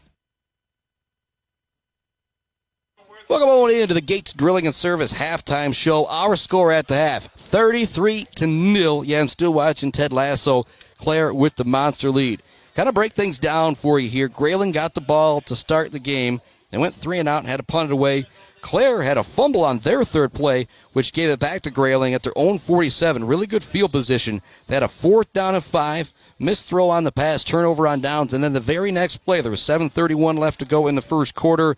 Little wide receiver screen from Jayden Arthur to Ryan Louch, and Ryan Louch made it happen. A couple nice moves all the way to the end zone, 63 yards for the touchdown. Next play for Grayling, an interception. Joey Bushy picking off the pass from his linebacker position. Clare gets it right back. 6 plays later, touchdown pass about 6-7 yards from Jayden Arthur to Dane Alexander. It makes it 13-0. 3 plays later for Grayling, another interception. Dane Alexander catches the touchdown, then he catches the pick, and then Clare takes over at their own 16-yard line, score 13-0. Wide receiver screen to Jacob Halachek, and then similar to Ryan Louch, oh man, did he put on the afterburners? Did he put on the moves? Did he turn on the jets? Ultimately goes 84 yards to the house for the touchdown, 19-0. Clare with the lead. Still first quarter, Grayling got it back at their own 46, 138 left to go. Joey Bushy with a big sack on that possession. Another turnover on downs for Grayling. Then Clare ultimately was forced to punt the ball away. Another great defensive play. Van Bond with the sack of the backfield to force 4th down and a mile for Grayling. They had punted, and Ryan Louch took the punt return at 70 yards to the house. Grayling got it back again. Did pick up 1 first down, starting at their own 20. Ended up having to punt it away once again. Clare got it with 2:21 left in the first half at their own 29-yard line. Took them 6 plays, a big pitch and catch from Jayden Arthur to Halachek. It would have been a touchdown if it wasn't for a penalty, taking it back out of the end zone. And ultimately, Dane Alexander had his 2nd touchdown catch of the first half. What a game it has been for Clare. 4 touchdown tosses for Jayden Arthur. 2 to Mr. Dane Alexander. 2 touchdowns in the first half for Ryan Louch. 1 on a punt return, the other one on a long pass connection. It is all Clare here in the first half on the Mid-Michigan Sports Network. Our very first football broadcast of the year. Thank you so much for joining us. And it is about time for This Week in MHSA Sports with John Ross. When we come back, we'll have the second half for you. Clare leads it 33-0 over Grayling. Back with more after This Week in MHSA Sports from John Ross here on the Mid-Michigan Sports Network. MHSAA athletes come back from Paris with medals and a celebration a century in the making.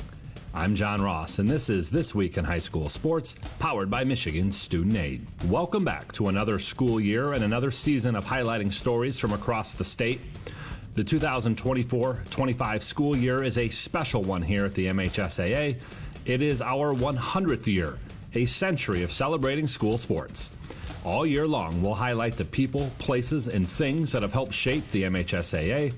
Rivalries, records, top players, we'll look back at it all, both at MHSAA.com and on our social media pages. For example, on August 26, 2017, Dylan Gordon had a 99-yard run for North Farmington, tied for the longest in MHSAA history. On August 29, 2003, Ben Baragray of Gaylord had 7 quarterback sacks in a game against Ogama Heights. And on August 30th, 2010, the highest-scoring tied soccer game happened twice.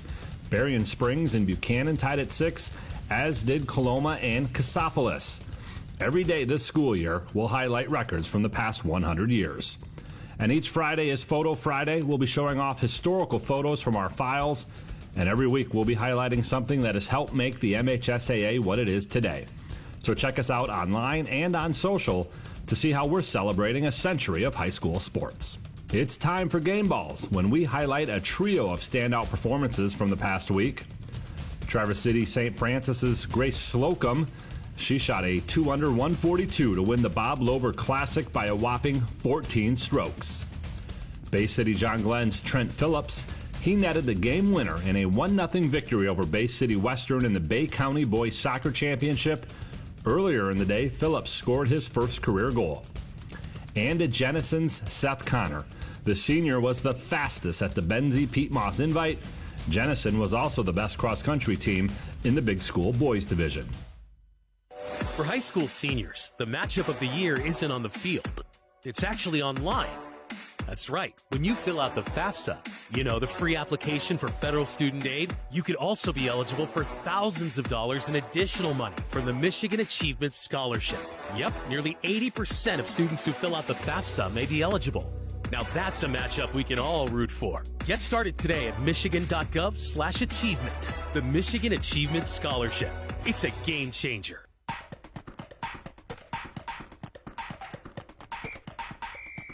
Our weekly Be the Referee feature takes a look at the fine art of officiating with the MHSAA's Director of Officiating Services, Sam Davis. In football, it's often said that holding happens on every play.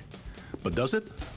When an offensive player uses their hands or arms to illegally restrain a defensive player, that's holding. This typically happens when blockers grab or pull defensive players away from their path, impeding their ability to make a play. The penalty is 10 yards from the previous spot. Defensive players can be flagged for holding as well. That's also a 10-yard penalty and an automatic first down for the offense. An example of defensive holding is when a cornerback grabs a receiver to slow him down before the ball is thrown. If that same contact happens while the pass is in the air, then it's pass interference. Defensive pass interference is a 15-yard penalty. Thanks, Sam. Now more than ever, we need officials. If you're interested, go to the MHSAA website now to register. The MHSAA was well represented at the 2024 Summer Olympics in Paris. 15 athletes who played an MHSAA sport participated, with 3 bringing home a medal. Grand Blanc's Grant Fisher earned 2 bronze medals in the 5,000 and 10,000 meter races. He's the first American to medal in both events at the same Olympics. Caledonia's Elena Olsen was on the bronze medal-winning women's rugby team. And Devin Booker, who played basketball at Granville his freshman year, was on the gold medal-winning men's basketball team. Heath Baldwin, Adam Kuhn, Freddie Crittenden, Aaron Cummings, Andrew Evans, Hobbs Kessler, Grace Stark, and Abby Tamer were all also in London for Team USA. 4 other countries were represented by an MHSAA athlete. Cindy Ophelia Sember ran for Great Britain. Miles Amin wrestled for San Marino. Alex Rose threw the discus for Samoa. And Udodi Anwuzurike ran for Nigeria. Congrats to all who qualified, and we hope to see even more familiar faces at the 2028 Summer Games in Los Angeles. You've been listening to This Week in High School Sports, powered by Michigan Student Aid, a production of the MHSAA Network. Thanks for joining us. I'm John Ross, and we'll be back next week. The Bird in downtown Mount Pleasant, open every day but Sunday for lunch and dinner. Delicious pizza, the world-famous Bird Burger, handcrafted, fresh-baked subs, many apps, and much more. There's something for everyone at The Bird in downtown Mount Pleasant, where friends gather like family. The Bird, supporting high school sports in mid-Michigan for nearly 100 years. Jenna Gates. And Kyle Gates here. We are the 5th generation with Gates Drilling and Service. We've been serving our friends and neighbors in Michigan since 1893. We have the latest and greatest well drilling technology, allowing us to put in wells where others can't. Lake lots and tight spaces are no problem. From our family to yours, thank you, and call at 989-772-7841 for all your well drilling and service needs. Gates Drilling and Service, where Gates goes, water flows. Bill's Custom Fab can handle any job you need, from large-scale steel building projects to fixing your favorite stainless serving pan. Bill's Custom Fab can weld and fabricate anything. Call today at 989-772-5817 or stop by on Gover Parkway in Mount Pleasant. Good luck to all of our local athletes from Bill's Custom Fab. Let's head back to the action on the Mid-Michigan Sports Network.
Chris Bachman back here with you. Our Gates Drilling and Service halftime report. Great job by the Clare band right there. And Once we get things down, maybe be able to keep it here for some of the band action as well. But we got to give our love to This Week in MHSA Sports with John Ross. Big part of why we're able to be at all these games, all the playoff games. This Week in MHSA Sports with John Ross. Then also providing coverage to some of the basketball championship games come this March, which we will be there full force for here on the Mid-Michigan Sports Network. Chris Bachman with you at the half. The Gates Drilling and Service halftime show. 33-0 is our score right now. It has been all Clare in this first half. 2 touchdowns for Ryan Louch. 2 touchdowns for Jacob Halachek. 2 touchdowns for Dane Alexander. Well, no, not 2 touchdowns for all of them, I guess. But it's been a great first half. 2 touchdowns for Dane Alexander. Yeah, there is... Trying to add it up here. I'm not the best at math, but let's just look at my sheet to make sure we get it right.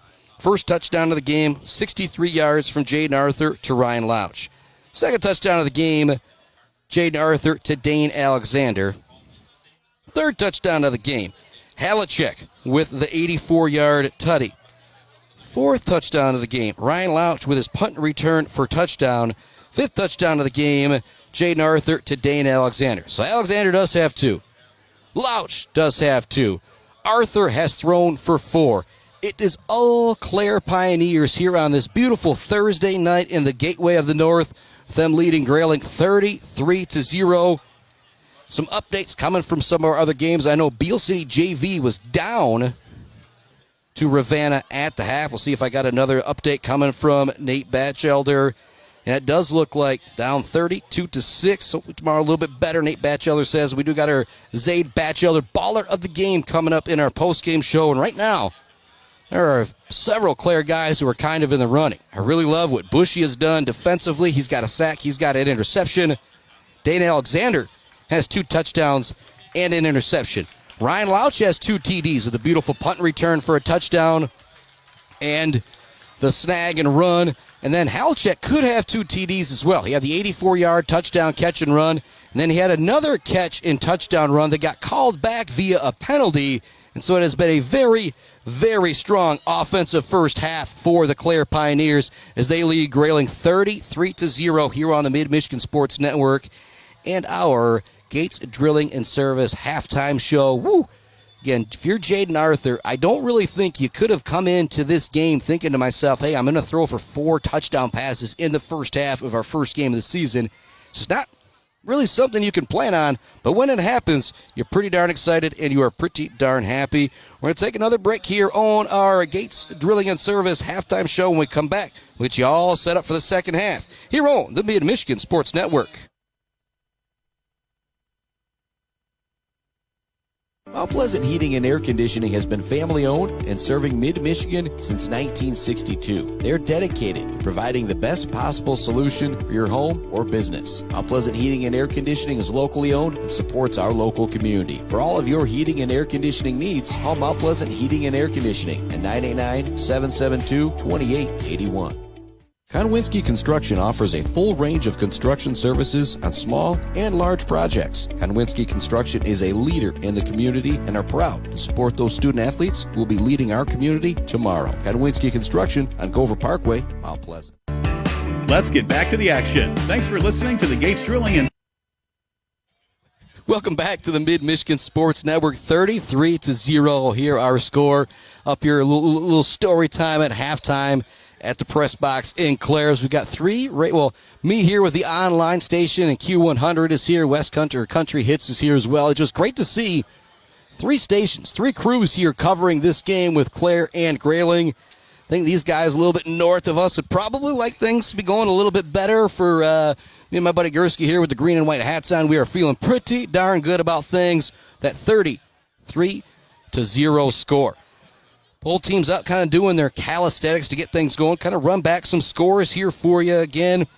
33-0 here. 45-0 was the score. Ithaca over St. Louis. And so Ithaca St. Louis, they will have a running clock in the second half. That one will be done pretty darn early. Last heard from Bubba McLean, Jake Lazaroff in Mount Pleasant. 28-7, the halftime score. Saginaw Heritage on top of Mount Pleasant. And coming into this year, you knew Heritage was going to have a really, really great team. They lost a lot from last year, but Coach McIntyre, if you listen to my Can't Wait for Football podcast or my Game Time podcast with him, Talk about the amount of kids they've got over there, that 1,500 deep student body. Once they get that coach there, once they get that program rolling there, they are going to be a force to reckon with. And things not going to get any easier for Mount Pleasant next week either as they take on Saginaw United. So that's the combination of Saginaw High and Saginaw Arthur Hill. Last year you had those two groups going to schools, going to separate schools, and then coming together to try and practice and play on a Friday night. I think it's going to be a lot easier this year for the coaches and the rest of the staff over there now that all these kids are in the same building. I think there's going to be better camaraderie. They don't have to worry about battling in basketball later this year. And that's where things get really, really scary for Saginaw United. You think about this basketball season when you combine the programs of Saginaw High and Saginaw Arthur Hill. Just watch out Division I. Grand Blanc, Clarkston, some of the schools that, over 2,000 kids have just kind of ran things, I feel like, the last several years when it comes to Class A high school basketball. But Saginaw United could have something to say about that. It's 33-0 here at the half. To start the second half, Clare will get the football. So if Clare is able to come down and put some points on the board, we will be in running clock mode here in the second half and could be out of here early. And that Bird All-American Grill post-game show could see myself and my buddy Gursky there a little bit earlier than we expected on this Thursday night. And again, with the college kids back, I don't know how easy it's going to be to get a Bird burger on a Thursday night. 33-0 our score. Ready to kick things off for Grayling is going to be Cameron Baker. Back deep to receive is Dane Alexander and it's not Ryan Louch. That is going to be Conan Weeks back deep to receive along with Mr. Dane Alexander. Ball comes rolling off the tee for a moment, so we will reset it and do it again. Again, 33-0 the score here. Some monster plays in the first half from the Clare Pioneers. Couple long passes, catch one for a touchdown from Mr. Halachek.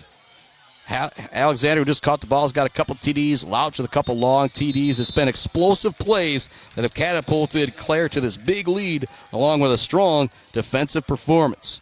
Here comes Jayden Arthur, a 4-touchdown first-half performance for the senior quarterback. Can't really hope for anything better than that. Again, Clare ball to start this second half.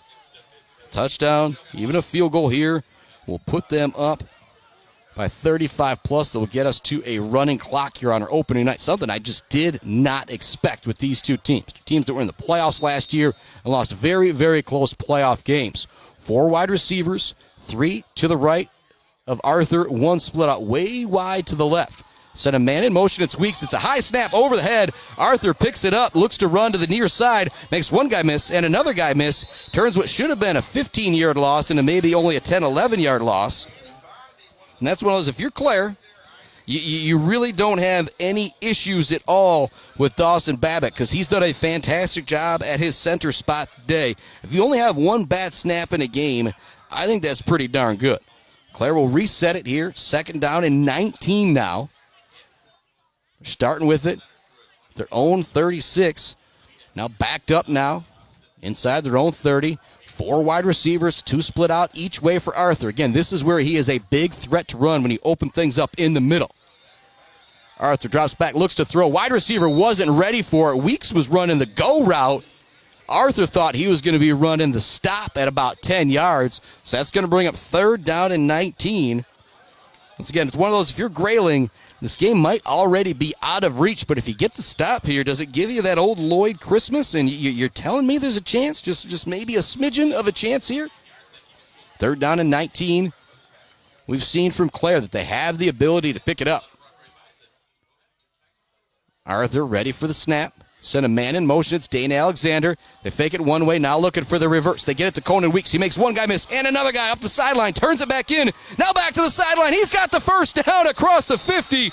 Conan Weeks. What an effort right there for the 1st down.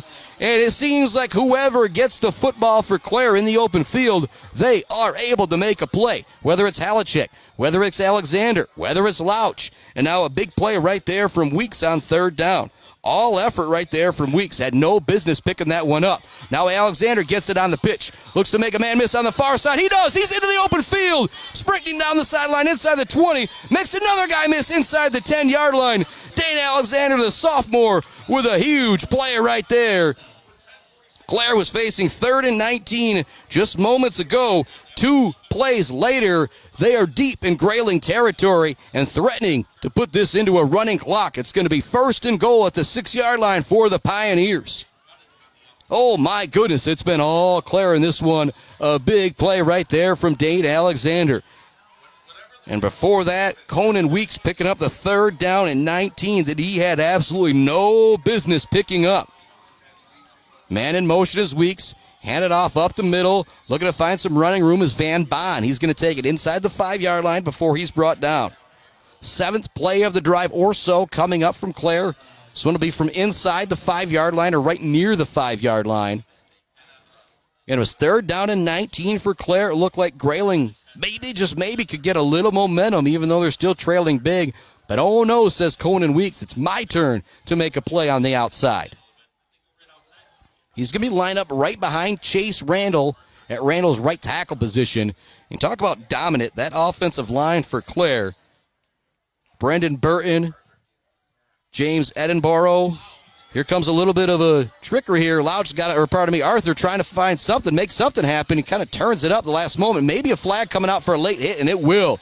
And if you're Grayling, it was going to be 3rd down and goal. Now it's going to be 1st down and goal for Clare. And they're going to have 4 opportunities to punch it in and turn this one into a running clock. Softball coach Shane Kelly maybe join me here in a little bit, kind of chat about just kind of all things Clare as this one starts to get a little out of hand. Again, let's go back across that offensive line. Brendan Burton, James Edinborough, Dawson Babcock, Nick Sabish, Chase Randall. Oh, man, have they been dominant up front. When you don't have to call the offensive line's name a whole lot, you know that's when they've been doing a fantastic job. And I've been talking about all the touchdown throws, touchdown catches, the catches and run afterward, but now it's time to start giving some love to those big guys up front and giving Arthur some time to throw. And when things get on the outside, the athletes of Clare are making it happen with Van Baan, Weeks, Louch, Alexander, and Halachek, Porter Harsh. Some time on the field right now. The officials making sure they got everything marked off correctly. I think they're maybe thinking about picking up the flag for the late hit, and we're waiting to see them actually make the call here. It still says 2nd down and 4 on the scoreboard right now. And it will be a personal foul for a late hit going against Grayling. And so it's going to be 1st down and goal from about the 2-yard line for the Pioneers. Chance for them to punch it in. So they've done a lot of their damage through the air here in this one. Now just a couple yards to go. Burton, Edinborough, Babcock, Sabish, and Randall got a chance to punch it in up the middle, I think. Big thank you to our sponsors coming to you from the Barbary Law Studios and the Gates Drilling and Service halftime show with the Bird All-American Grill post-game show coming up. We'll talk about the Bills' custom fab fabrication of the game. And the punt return from Ryan Louch was special, but then the 84-yard touchdown from Halachek was pretty darn special as well. So I think those are the 2 plays in the running for our Bills' custom fab fabrication of the game. And Weber Brothers Sawmill timber of the game. Seen some nice hits out there from Halachek. You've got Nick Sabish, who has the interception and the sack. Halachek also has a sack himself. Again, you think about that line, what they've done out there. It's kind of what that timber of the game is all about. It's who's standing strong up front, on the front lines of volleyball, down in the post when it comes to basketball, maybe behind the plate. For baseball, kind of like a little Gruden grinder, I will say. It's kind of what that timber of the game is all about. And so that line, got to continue to give them some love. Here we go, 33-0, 1st and goal from the 1 for Clare. Arthur takes a snap, hands it off up the middle. Van Baan looking to get into the end zone, and they're going to say he's short. And bring up 2nd down and goal, but if you're Clare, it doesn't really matter. You are in control right now with that 33-0 lead. Take as much time as you want here on this one. And they get into the end zone, or even they stall out here and are able to kick a field goal, they're pretty much going to be at running clock mode. And if you're Grayling, I think when you're a football coach, when it gets to that running clock, you kind of know it's over. Again, if I was a football coach, I would be the absolute worst in the world trying an onside kick, 33-6 or something like that. Here comes 2nd down and 1. Arthur looks to pitch it. He has to at the last second. Van Bon takes it in for the TD. And so it takes Clare 8 plays to go 64 yards into the end zone. They now lead at 39-0. A dominating performance here in the first game as Van Bon takes it in for 6. And we're now at the running clock, 39-0. The only thing that will stop the clock from here on out is if Grayling takes it back below 35, or we have a touchdown, timeout, or a penalty. Out there for the extra point now as well is Miss Abby Boyd. Out there to hold it is Dane Alexander. 8:59 left to go. Not a good hold. Kick is up, and it's going to be no good, but I don't really think there's anything Miss Boyd could have done about that one. Wasn't the greatest snap. Trying to get down was Alexander, but that'll keep it at 39-0, but it's all Clare here in week 1. We're going to take a break to hear a message from the MHSAA, all about sportsmanship, here on the Mid-Michigan Sports Network. Today I'm going to tell you about sportsmanship because it's important. Treat your opponents the way you would want to be treated. My mom says that. Listen to the referees. It's their job. Be nice to their team and our team. Cheer them on. Always play fair. It's the right thing to do. It's sportsmanship. It's not that hard. Welcome back into the Mid-Michigan Sports Network. And a couple people ask, we still have not got a Sacred Heart Academy score, so kind of waiting to hear things from there. They are out there a little bit down there in Montebello. If we do get that score, we will pass it along for you. Again, last I knew it was 28-7, Heritage on top of Mount Pleasant at the half. And Shepherd, it was 13-6 last I knew, Alma on top of Shepherd. And we will see the Shepherd Blue Jays next week as they take on Millington. Next Thursday, we will be down in Ithaca as the Ithaca Yellow Jackets take on Standa Sterling. And tomorrow night, our first Friday Night Lights broadcast with the Beale City Aggies as they take on Ravenna. I believe the Ravenna JV team bested Beale City. We've been over in Ravenna here tonight. 39-0 our score. Clare with the monster lead over Grayling. We'll see if the Vikings can muster anything here in this second half. Kick's going to be fielded by Dane Alexander. Oh, he can't quite get it. Now diving on it is Heinz. It's a loose ball. It looks like Clare came up with it. Grayling just really did not want to go after the football. And it is Pioneer football. Oh, my goodness. I saw that a couple years ago, Traverse City West versus Mount Pleasant. When the kick came down, it kind of bounced right back towards Mount Pleasant. It was Johnny Rubio, I even remember, that came up with it. But on this case, it was just a short kick, and it continued to bounce towards the Grayling returners, but nobody really wanted to get it. And so Clare will take over with 8:28 left to go here in the third quarter at the Grayling 22 after the onside kick. Oh, my goodness. And so, again, it's all Clare. The clock continues to run. 53-0 now the score in Ithaca as Ithaca puts it on St. Louis. Running clock there as well.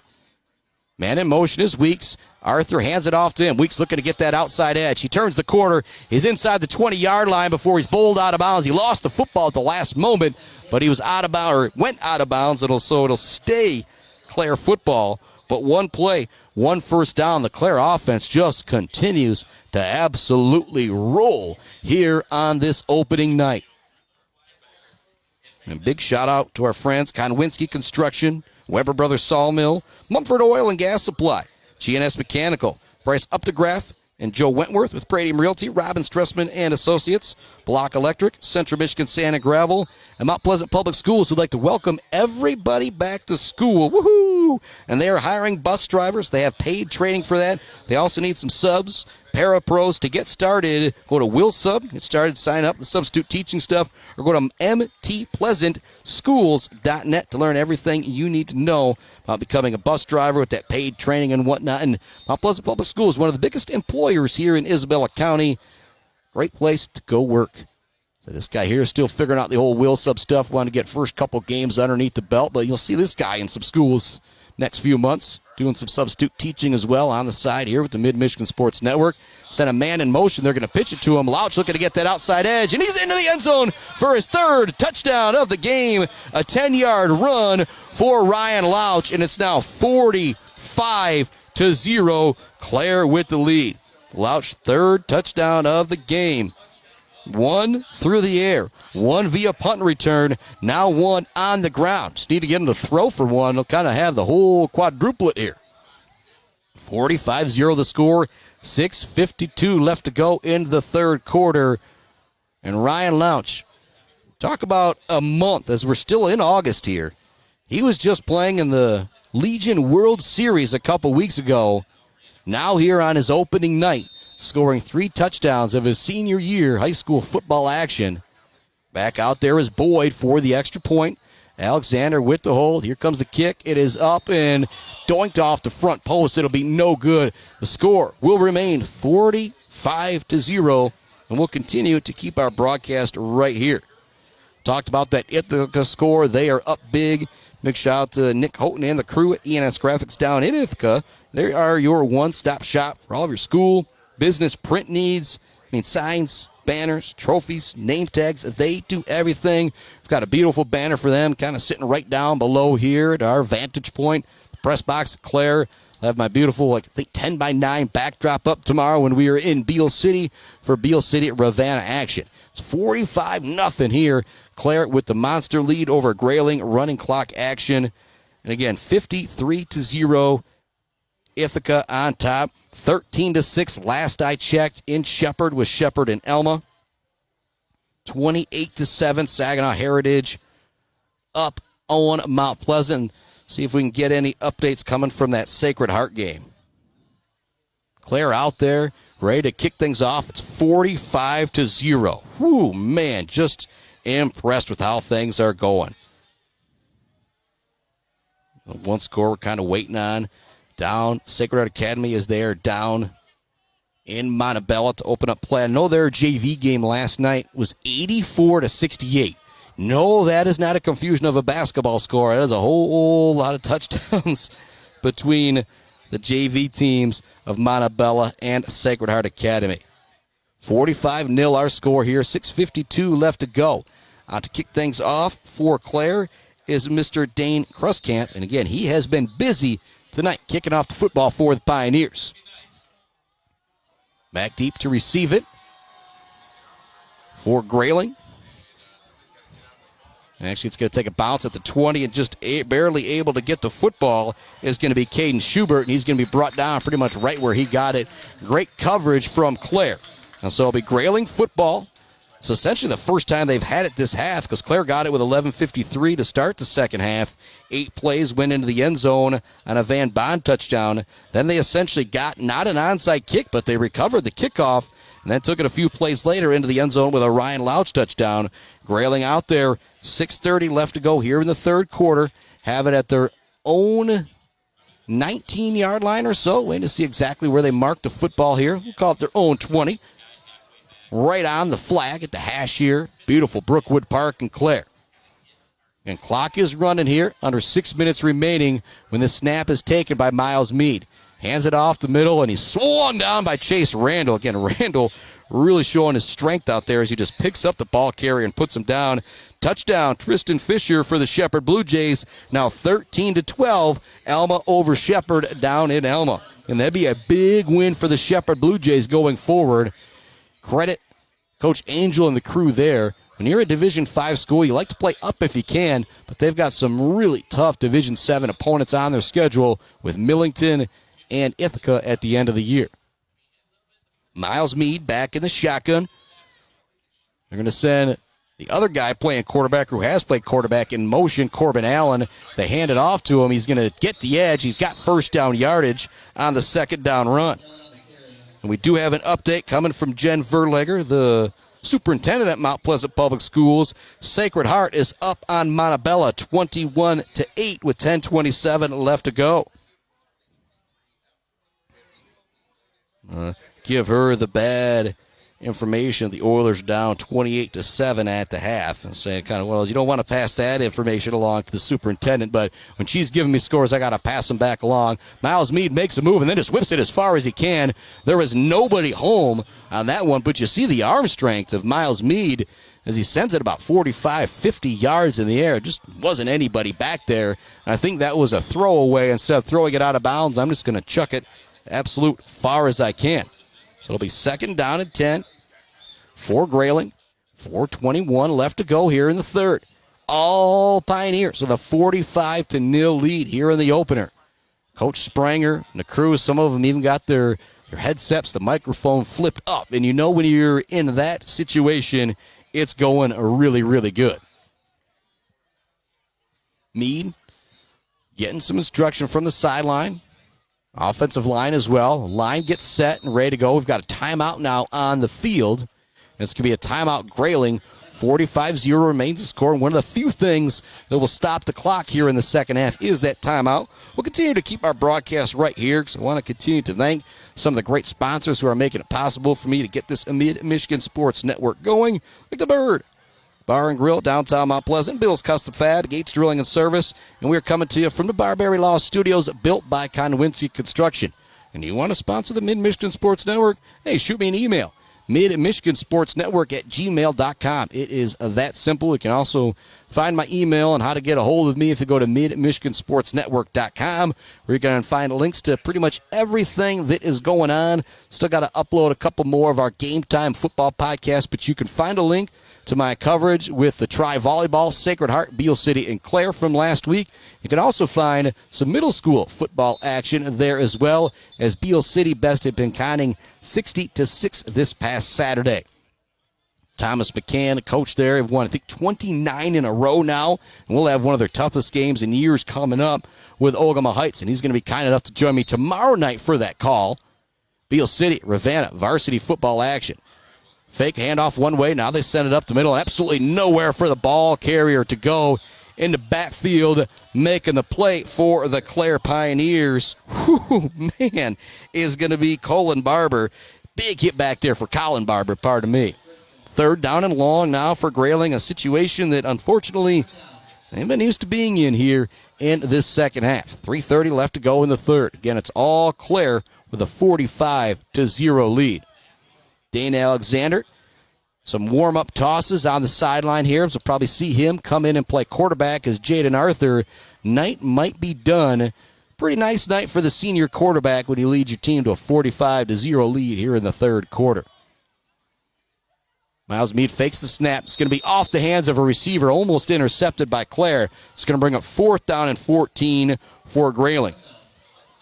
In a situation here, just outside your own 30, probably will punt the football, but if they go for it here, I wouldn't really knock the decision so much either, because you're just at that point in the game where it's pretty much all for naught.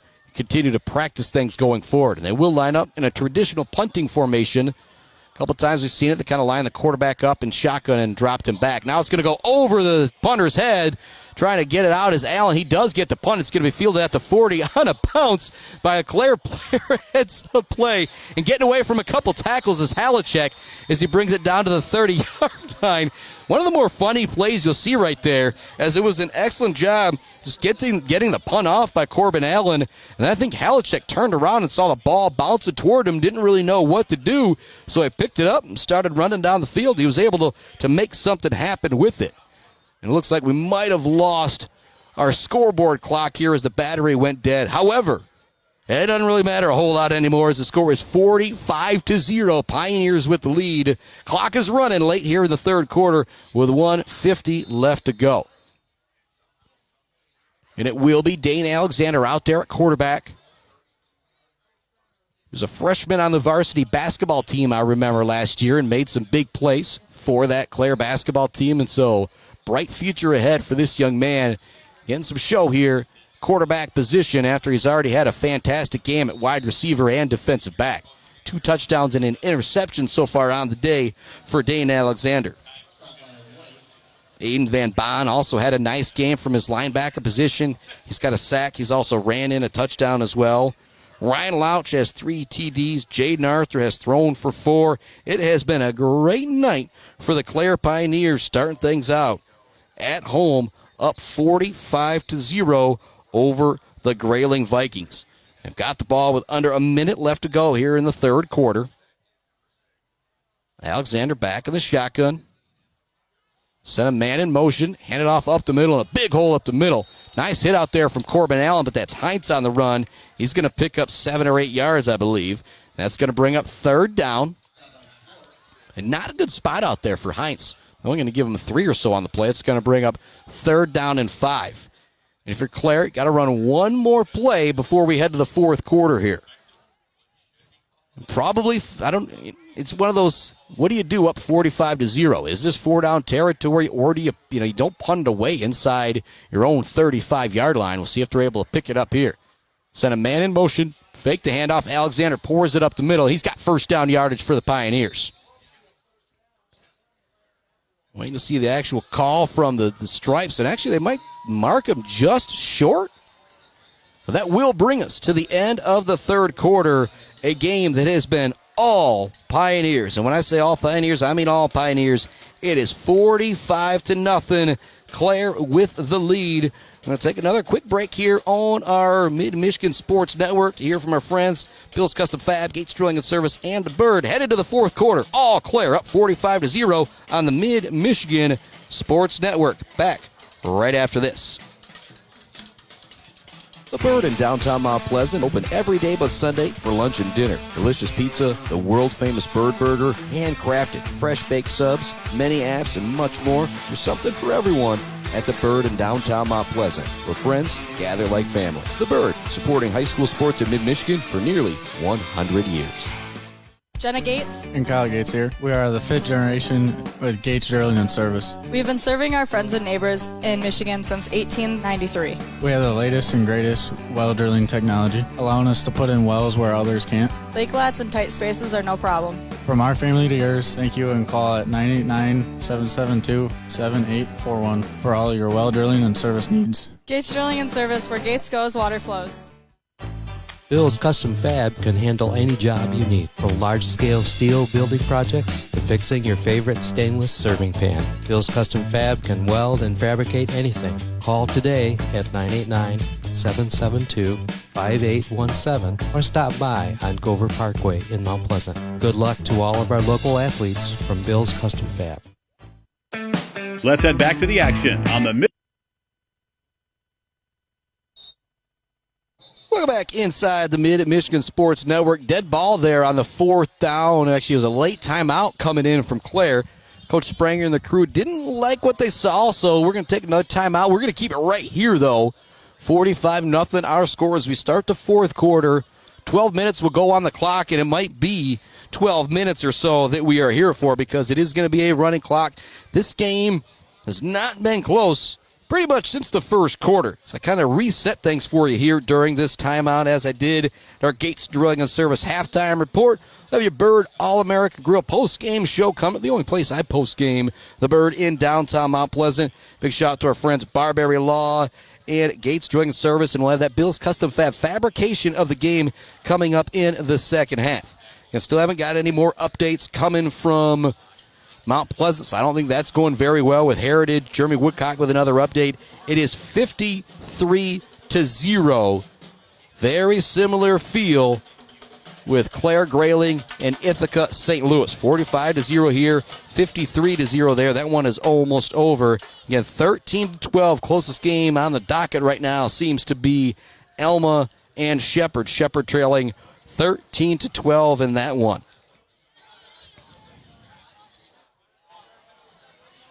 Here we go. Back in the gun. It's Dane Alexander. In the backfield with him is Heinz. 4 wide receivers, 3 to the left, 1 to the right. And it's going to be a pre-snap penalty. It's going to be a 5-yarder backing up Clare. So instead of 4th down and 1, you're now going to have 4th down and 6, which is probably not really going to change the decision-making of Coach Spranger a whole lot. Might make you change the play call, but you're still going to go for it here on this 4th down situation just inside your own 30-yard line. And the first time these two teams have ever played, Grayling and Clare, and it's going all Clare's way right now as they lead it 45-0. Ryan Louch with 3 touchdowns. Jayden Arthur threw for 4, all in the first half. Dane Alexander, 2 touchdown catches, also an interception. And he's looking for some running room on the far side. And he's got it in the open field. Dane Alexander with his 3rd touchdown of the game. And he actually trips up going into the end zone and might have hurt himself. Hopefully that is just a cramp. But it's a touchdown for Clare. 51-0 is the score now on the Alexander touchdown. But you hope that sophomore is all right. And he's still down, but it does look like they're stretching him out. And as a guy who has blown out the knee twice, blown out the Achilles, whenever I see somebody go down like that, it is very, very scary. But they're stretching him out over there. But it's touchdown for Alexander on 4th down and 6. Clare just continues to make plays. It is 51-0 Pioneers. 11:35 left to go. The clock has stopped because of the injury down there on the field with Alexander on the far side of the end zone. Again, good job by the trainers. They're out there stretching them out. It's one of those, once you get those cramps going right there in your thigh or in your quad, there's nowhere you're going. You are going down, and that is all you are going to be able to do. Again, Alexander looks like he's all right. Just got to get him stretched out there before he can get up and get rolling. It is 51-0. The Pioneers on top over Grayling. What a game it's been. The hardest decision that I think we are going to have in the postgame show, deciding who is going to be that Zaid Batchelder baller of the game, because I really don't know. It's at a really tough spot right now between Jayden Arthur, Dane Alexander, and Mr. Ryan Louch. And then when I think about that timber of the game, Bushy's got himself a sack, an interception. He's made a big impact on the offensive line. But then again, that's the type of award that could go to the whole offensive line. Alexander is going to come off the field slowly. We're going to take a quick break here to hear from our friends at Conwinski Construction. We'll be right back with more right after this. It is 51-0 Clare on the Mid-Michigan Sports Network. Conwinski Construction offers a full range of construction services on small and large projects. Conwinski Construction is a leader in the community and are proud to support those student athletes who will be leading our community tomorrow. Conwinski Construction on Gover Parkway, Mount Pleasant. Welcome back inside the Mid-Michigan Sports Network. Again, a big shout out to Conwinski Construction, who builds our Barberry Law Mobile Sports Studios. 51-0 Clare. 11:35 left to go in our 4th quarter. Extra point coming up for Clare. Out there to hold it will be Jayden Arthur. Coming back out for the kick is Miss Abby Boyd. 51-0 the score. Clare with the lead. And if I believe I'm looking right, it looks like Boyd might be out there barefoot to kick this one for Clare. Must be a soccer player for the Pioneer team. 13-12. Elma still with the lead over Shepherd at the end of the 3rd quarter. So a barn burner down in Elma. We'll continue to get some updates from Allison at the Bird. Arthur gets the snap down. It was a little high. Boyd gets a good kick in, but it's blocked by Grayling. 51-0 remains the score after the extra point is no good. And we'll keep the broadcast right here. And the clock is going to continue to move with this lopsided score. 51-0. Possibly another injury out there for the Pioneers. Taking his time getting off the field is Mr. Dawson Babcock, the center. And boy, you hate to see him be lost for any amount of time for Clare, because he has been fantastic on both sides of the ball, particularly from his center spot on the offensive line. But when they've needed him out there defensively, he's came in a couple times and done a nice job as well. So Coach Spranger walking off the sideline with Mr. Babcock. I think you're thinking, the only thing that's happened wrong now is in the last 2 minutes, we've had a couple guys a little hitch in their giddy up. Let's see if we can get things going here. 51-0 remains the score. The clock continues to move. It'll be under 10 minutes remaining when this kickoff comes. That's one of those, a lot of times after the touchdown, you see him stop the clock, but I think with that long injury, there's kind of no point. And if the Grayling coaches aren't saying anything, Coach Tunney and the crew, you just kind of let it roll. 9:50 and moving here as we get ready for the kickoff. Coming back out for the kick is Mr. Dane Kruskamp. And again, he has put in a whole lot of work today, kicking things off for the Clare Pioneers as they continue to just put in work. 51-0 the score. Grayling lined up on the wrong side for the kickoff. Is going to run back down to the other end. And it's been all Pioneers here in this one. And score updates, Jeremy Woodcock. 53-0, the final in Ithaca. Big shout out to him, Terry Hesbrook, Jordan Hesbrook. What they're doing down there and giving me some updates. Last checked, Heritage was up on Mount Pleasant 28-7. It was 21-8 SHA on top of Montebello with 8:17 or 10 minutes left to go there. So make sure you tune in. The Bird All-American Grill post-game show. We'll see if we can get some more updates on all those games. Here comes the kick. It's going to be fielded at the 12-yard line by the Grayling Vikings. Trying to find some running room out there is the returner. It's going to be hit hard right at the 25-yard line and brought down there on the return was Austin Schwartz. Here comes this Grayling offense. It's just been tough sledding all night long. And I'll continue to go back to the pregame. My buddy Adam Gursky and I are walking across the field, seeing number 11, Corbin Allen, sling it, thinking, ooh, man, might have ourselves a little bit of a shootout. Two spread offenses, two senior quarterbacks, but it has been the Clare Pioneer show here in this one. 51-0 is the score. Back out there at quarterback is Allen.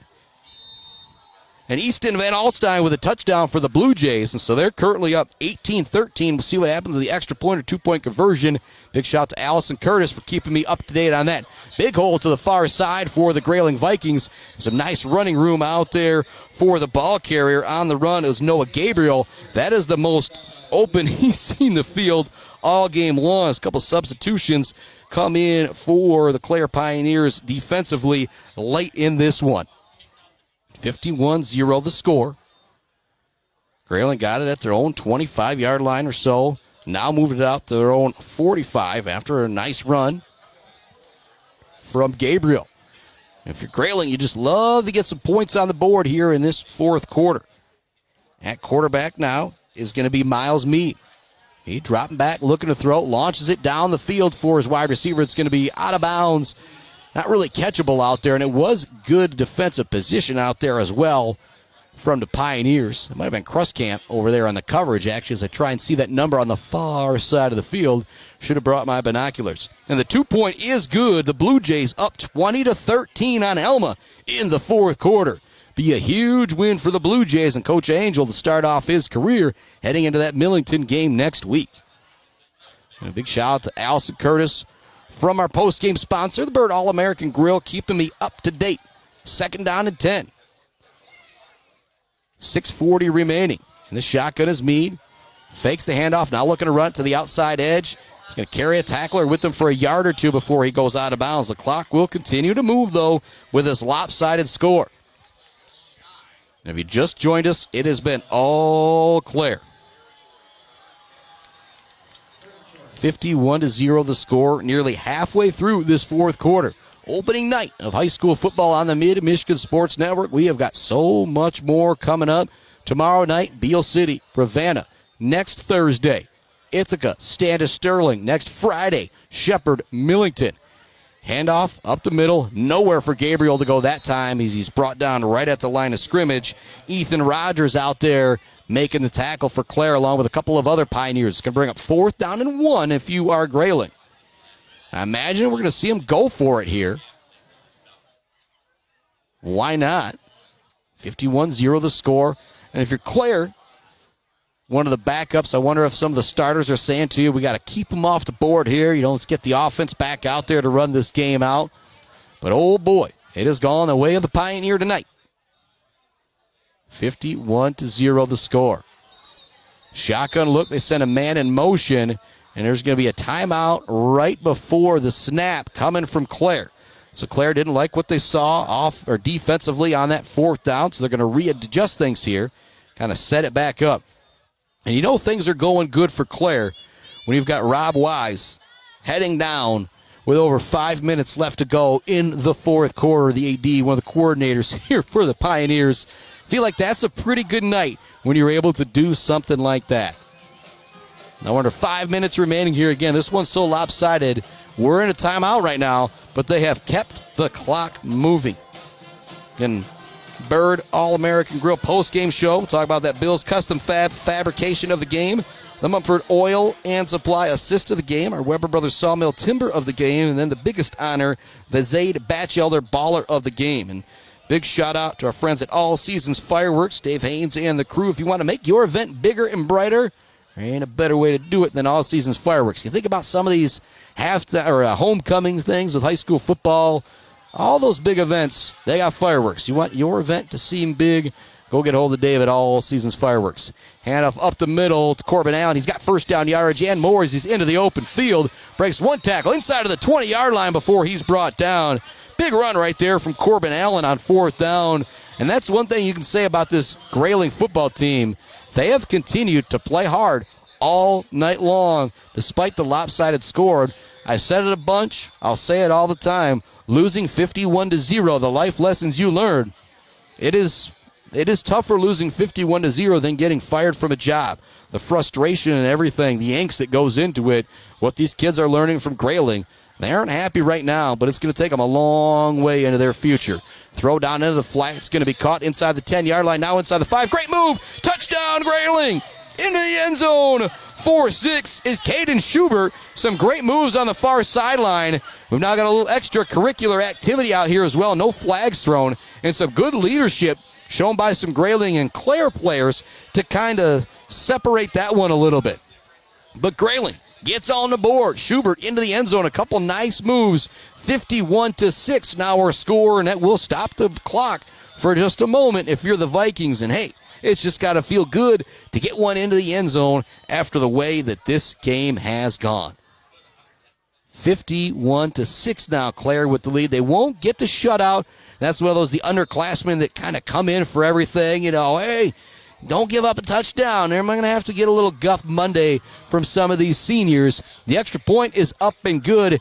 51-7 the score. We're going to continue to keep the broadcast right here. We got all of our spots in for all of our great friends and folks. Barberry Law will have his great commercial coming up as we head to our post-game show. And again, if you're just joining us, we went on the air. That initial live feed that I was supposed to have just didn't quite go, and so we started another one real quick. Went on the air, and again, still learning some of the kinks and some of the jinx here when it comes to the video stuff. But the boy, still going crazy here on the audio as always. Hope you enjoy it. I'm just able to add a little bit of video coverage. So much fun. A shout out to the MHSAA, the MAB, and the NFHS Network for making it all possible.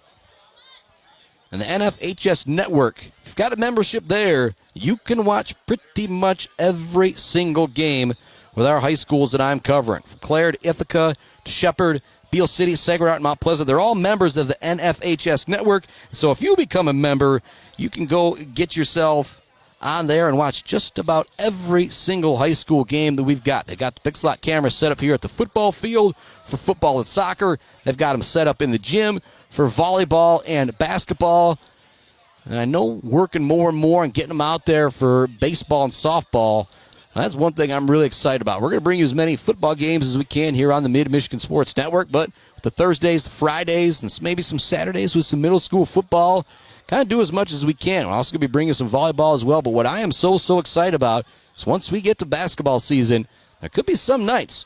Your boys out there, 3, 4, 5 nights in a week, bringing you some action. Here comes the kick. It's going to be a little bit of a dribbler. It's going to go out of bounds. Clare will be able to take over at their own 35-yard line. Be under 3 minutes remaining when they take this first snap. That touchdown does get Grayling on the board. Maybe something to smile about, heading on that hour ride bus home back up 127. But, it has been the night of the Pioneer here on this opening Thursday on the Mid-Michigan Sports Network. 4 touchdown passes for Jayden Arthur in the first half. Aiden Van Baal with a touchdown run here in the second. Dane Alexander had 2 touchdown catches in the first half. Ran one in the second half. Also had an interception as well. So again, man, it's going to be tough to come up with that Zaid Batchelder baller of the game in this one. Whew. Maybe get some help from some of the other folks up here. Help me decide. It's going to be tough to crown, or maybe it has to go to a trio of guys in this one because it's just been a special night here for the Clare Pioneers on their opening night of this 2024 football season. They lead at 51-0. And coming into the year with that 3-year starting quarterback, And I feel pretty good, but then you think about losing Miles Haggart, losing Jake Punches, and the rest of a great senior class. What were they going to bring to the table? How are they going to react in their first game? I would say things went pretty darn well for the Pioneers here in this first one. Actually, looks like Joey Bushi might be out there playing some quarterback now for the Pioneers, or unless that's a fifth quarter player in as well. As we really start to wind this one down here on the Mid-Michigan Sports Network. Handoff up the middle to Heinz. He's going to pick up a couple yards before he's brought down. Again, maybe 1-2 more plays as the clock continues to run. Minute and a half left to go here in our ball game now. Clare continues to try and run some clock as they start at their own 35-yard line. Short run off the far side for Mr. Michael Heinz, or Mason Heinz, pardon me. Got your Bird All-American Grill post-game show coming up, and a big shout to Jen Verlager. The Irish win 21-8 down in Montebello. They knew that was going to be one of their tougher games of the year.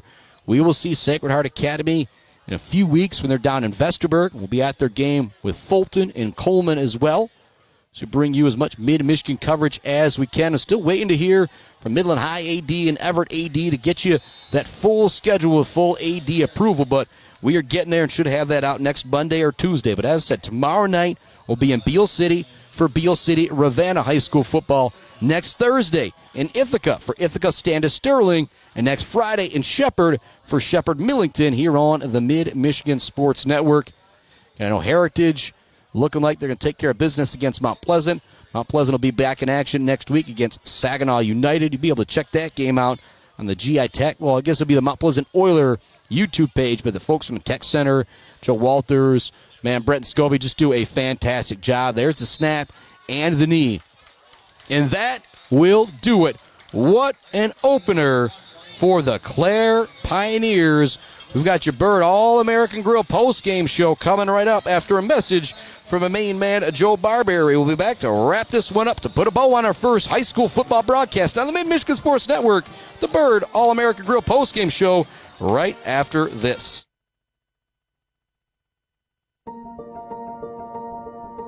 I've actually lived in Mount Pleasant all my life. I had a brief tour of duty in the United States Navy and also at law school for 3 years.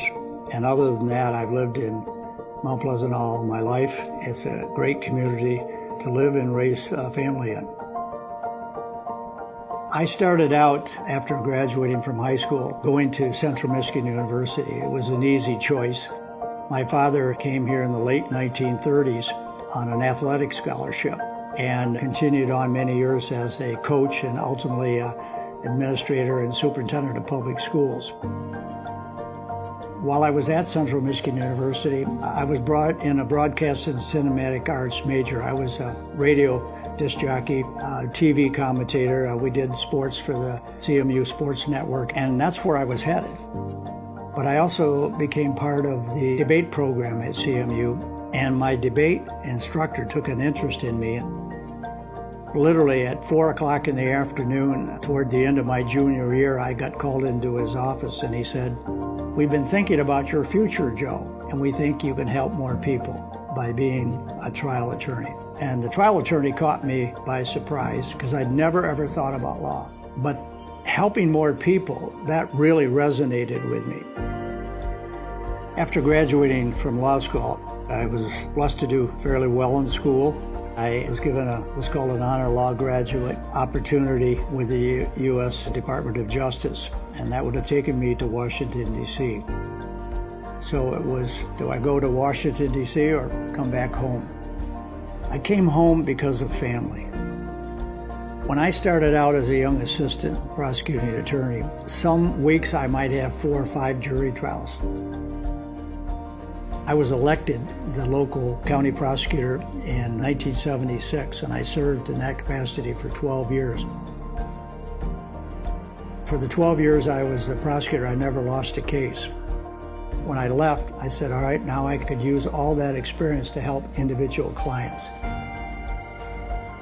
When I walk in that courtroom, people know me because I've lived here all my life. And they know me in so many different ways. They know me from my church. They know me from my involvement in the community. They know me from my family, my father, my children. and it makes a difference. And the bottom line is it helps me obtain better results for our clients, because that's what drives me. And especially when people have been injured and they're traumatized and their whole life's been turned upside down. When I walk into the courtroom and get them a terrific result and the compensation that they deserve, it's a life changer. And that's what motivates me to be a lawyer.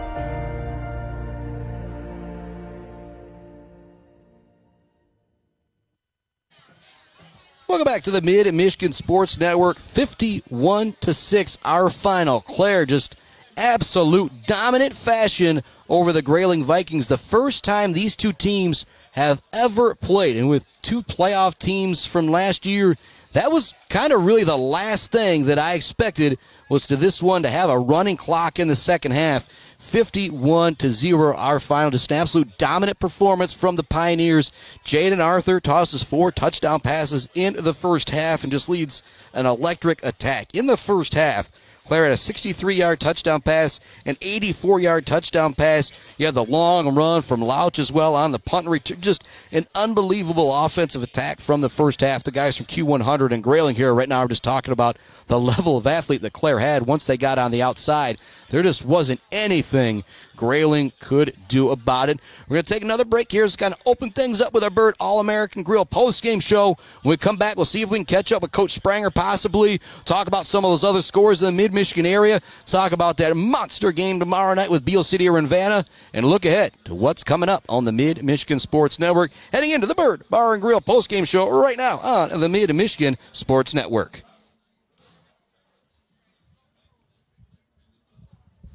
Central Michigan Sand and Gravel, just like our student athletes, they bring it. If you need sand or gravel,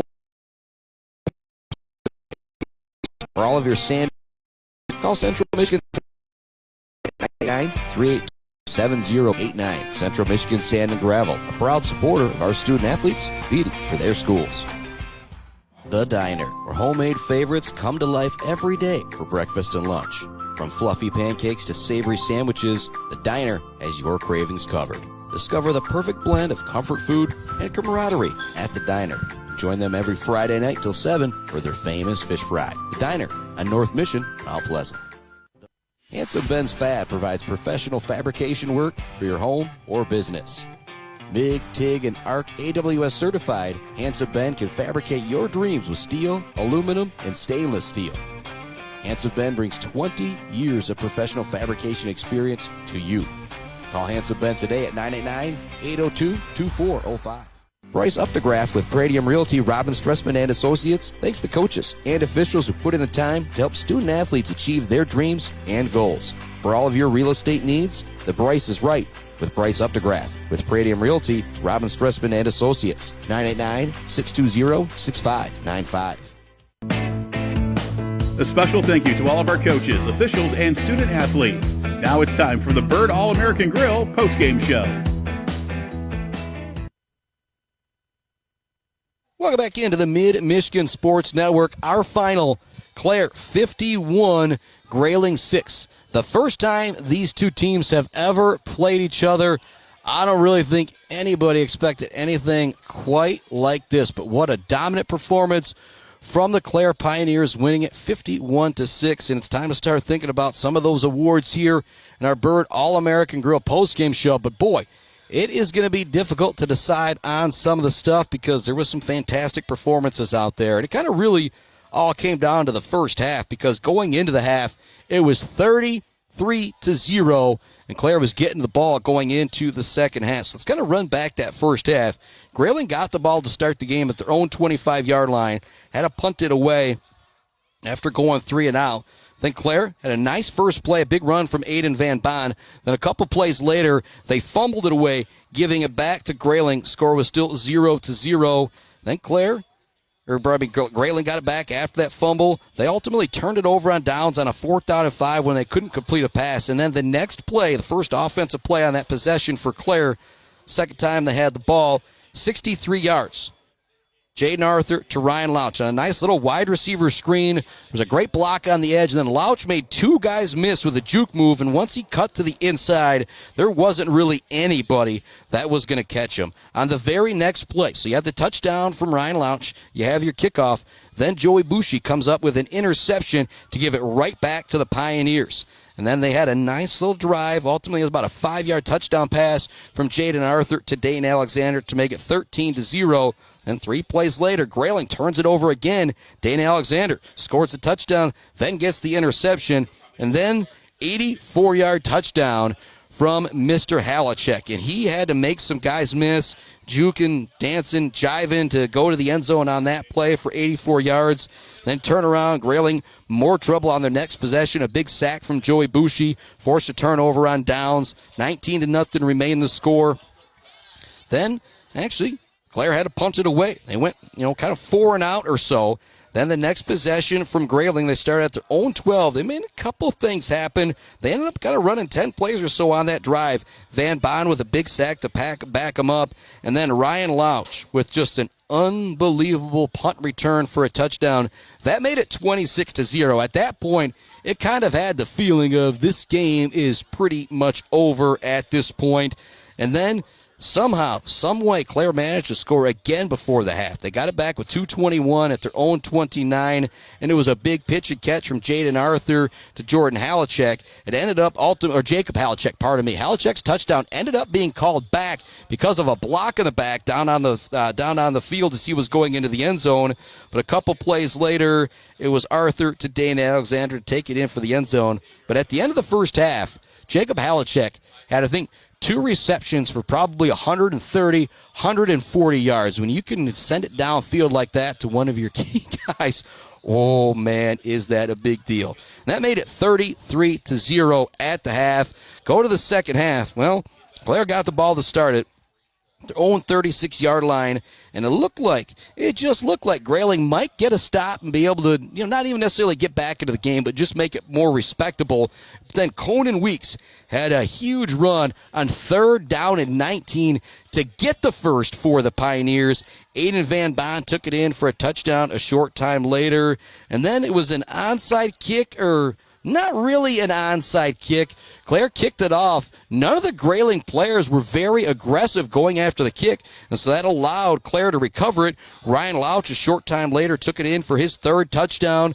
Then Grayling had to punt it away again, and then we saw Dane Alexander come in and play a little backup quarterback, and he was absolutely fantastic. He ran it in, and then a little hitch in his giddy-up. Looked like he maybe had a cramp kind of running things out now.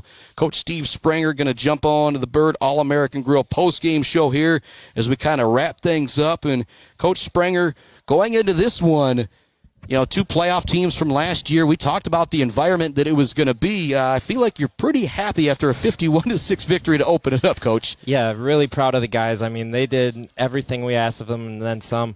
And it was fun to watch. I mean, the way that they were communicating, staying in the game, and obviously you saw we have some athletes that can do some things with the ball. Yeah, we're watching before the game. We're watching their quarterback, and I'm kind of thinking, like, man, between Colton Allen and Arthur, maybe we've got a little bit of a quarterback battle here. They're spreading it out, and then no, it just kind of with that with those 3 safeties that you guys have out there, and those 3 defensive linemen, give some credit down there as well. Randall and the crew getting it after the quarterback with just 3 guys. Wasn't a whole lot of open spaces for them to throw the football. Certainly, and I can't say enough good things about those guys on defense. And we knew coming in, this was a kind of a different offense than what we've seen in the past, so we challenged them when we brought them in on Sunday and said, this is what we think will work. Can we do it? And they said, yeah, we got this, Coach. And there was no question, and obviously they executed extremely well. Yeah, but there's a few kind of post-game things that I've got here, my Bill's Custom Fab fabrication of the game. And I'm going to try and, call you out, throw you under the bus to make some of these calls because I got Halachek's 84-yard catch and run and Louch's punt and return. And I guess Louch's first Louch juked 2 guys on that first catch and run that he had. I made the joke that he ain't rusty from any baseball or anything like that. He looked pretty good, but I feel like those were kind of 2 of the biggest plays in the game. Is there something else you think I'm missing? I mean, those ones stand out for sure. And, I mean, I would probably choose just a collection of us being able to execute under 2 minutes with no timeouts, scoring right before half. I mean, that takes a lot of just kind of wherewithal. And can't say enough about Jayden, our quarterback, Jayden Arthur. He made all the right reads, all the right checks. And down that stretch in the second quarter, I mean, really, that was a big score for us going into the halftime and for momentum and getting the ball in the second half. The way what we were able to execute, and we didn't even have to burn a timeout, so even better. Yeah, it was well, like I said, after going back and looking at my first half notes here, Louch, makes it 26-0 after that punt return touchdown. One of the very last things I was thinking about coming into this game was a possible running clock. Mm-hmm. And it got to that point, I kind of thought, holy moly, we're at that point. If you guys are able to get it back and score again, you get the ball. That was able to happen. That first drive of the second half, it was kind of all about, let's get some points on the board, let's get this clock running, correct? Yeah, definitely. And you saw towards the end, I mean, our athletes we're cramping a little bit. It's always hard week one. So any way that you can shorten the game and get out of here healthy, you're going to try to do everything in your power to do. Yeah, but I know you're going to be interested in some of these score updates that I've got. Ithaca, 53-0, a winner over St. Louis. Saginaw Heritage besting Mount Pleasant, 48-24, big game there. Irish won 21-8, and the one I'm still waiting to get a possible final on, it was 13-12 at the end of the third, but Easton Van Alstyne scored a touchdown for the Jays. 2-point conversion was good. Shepherd leads Elma 20-13, so we'll kind of keep an eye on that one, see if we can get the score.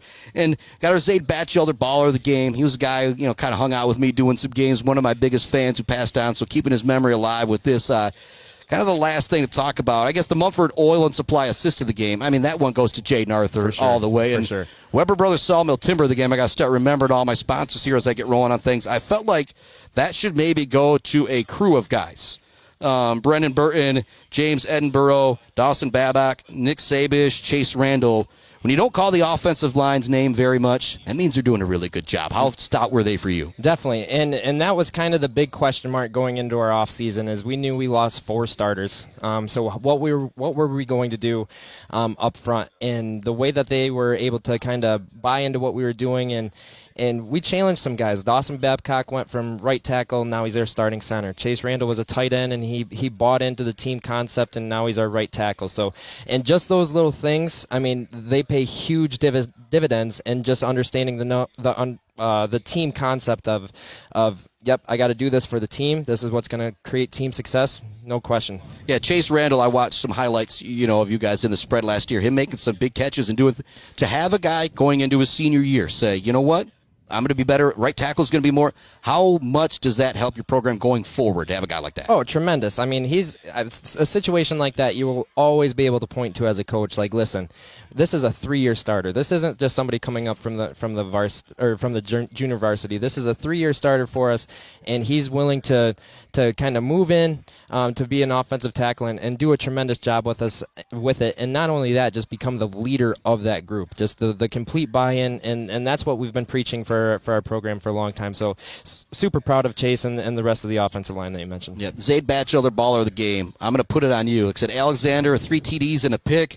Louch, big game back. He had some nice, big plays, but I kind of always feel like, and go back to, my main man Brett Heibel, who I worked with for so many years, he always talked about, man, when you're out there running the show, it's so tough. I mean, 4 touchdowns for Jayden Arthur in the first half is kind of hard to ignore, too. Oh, definitely.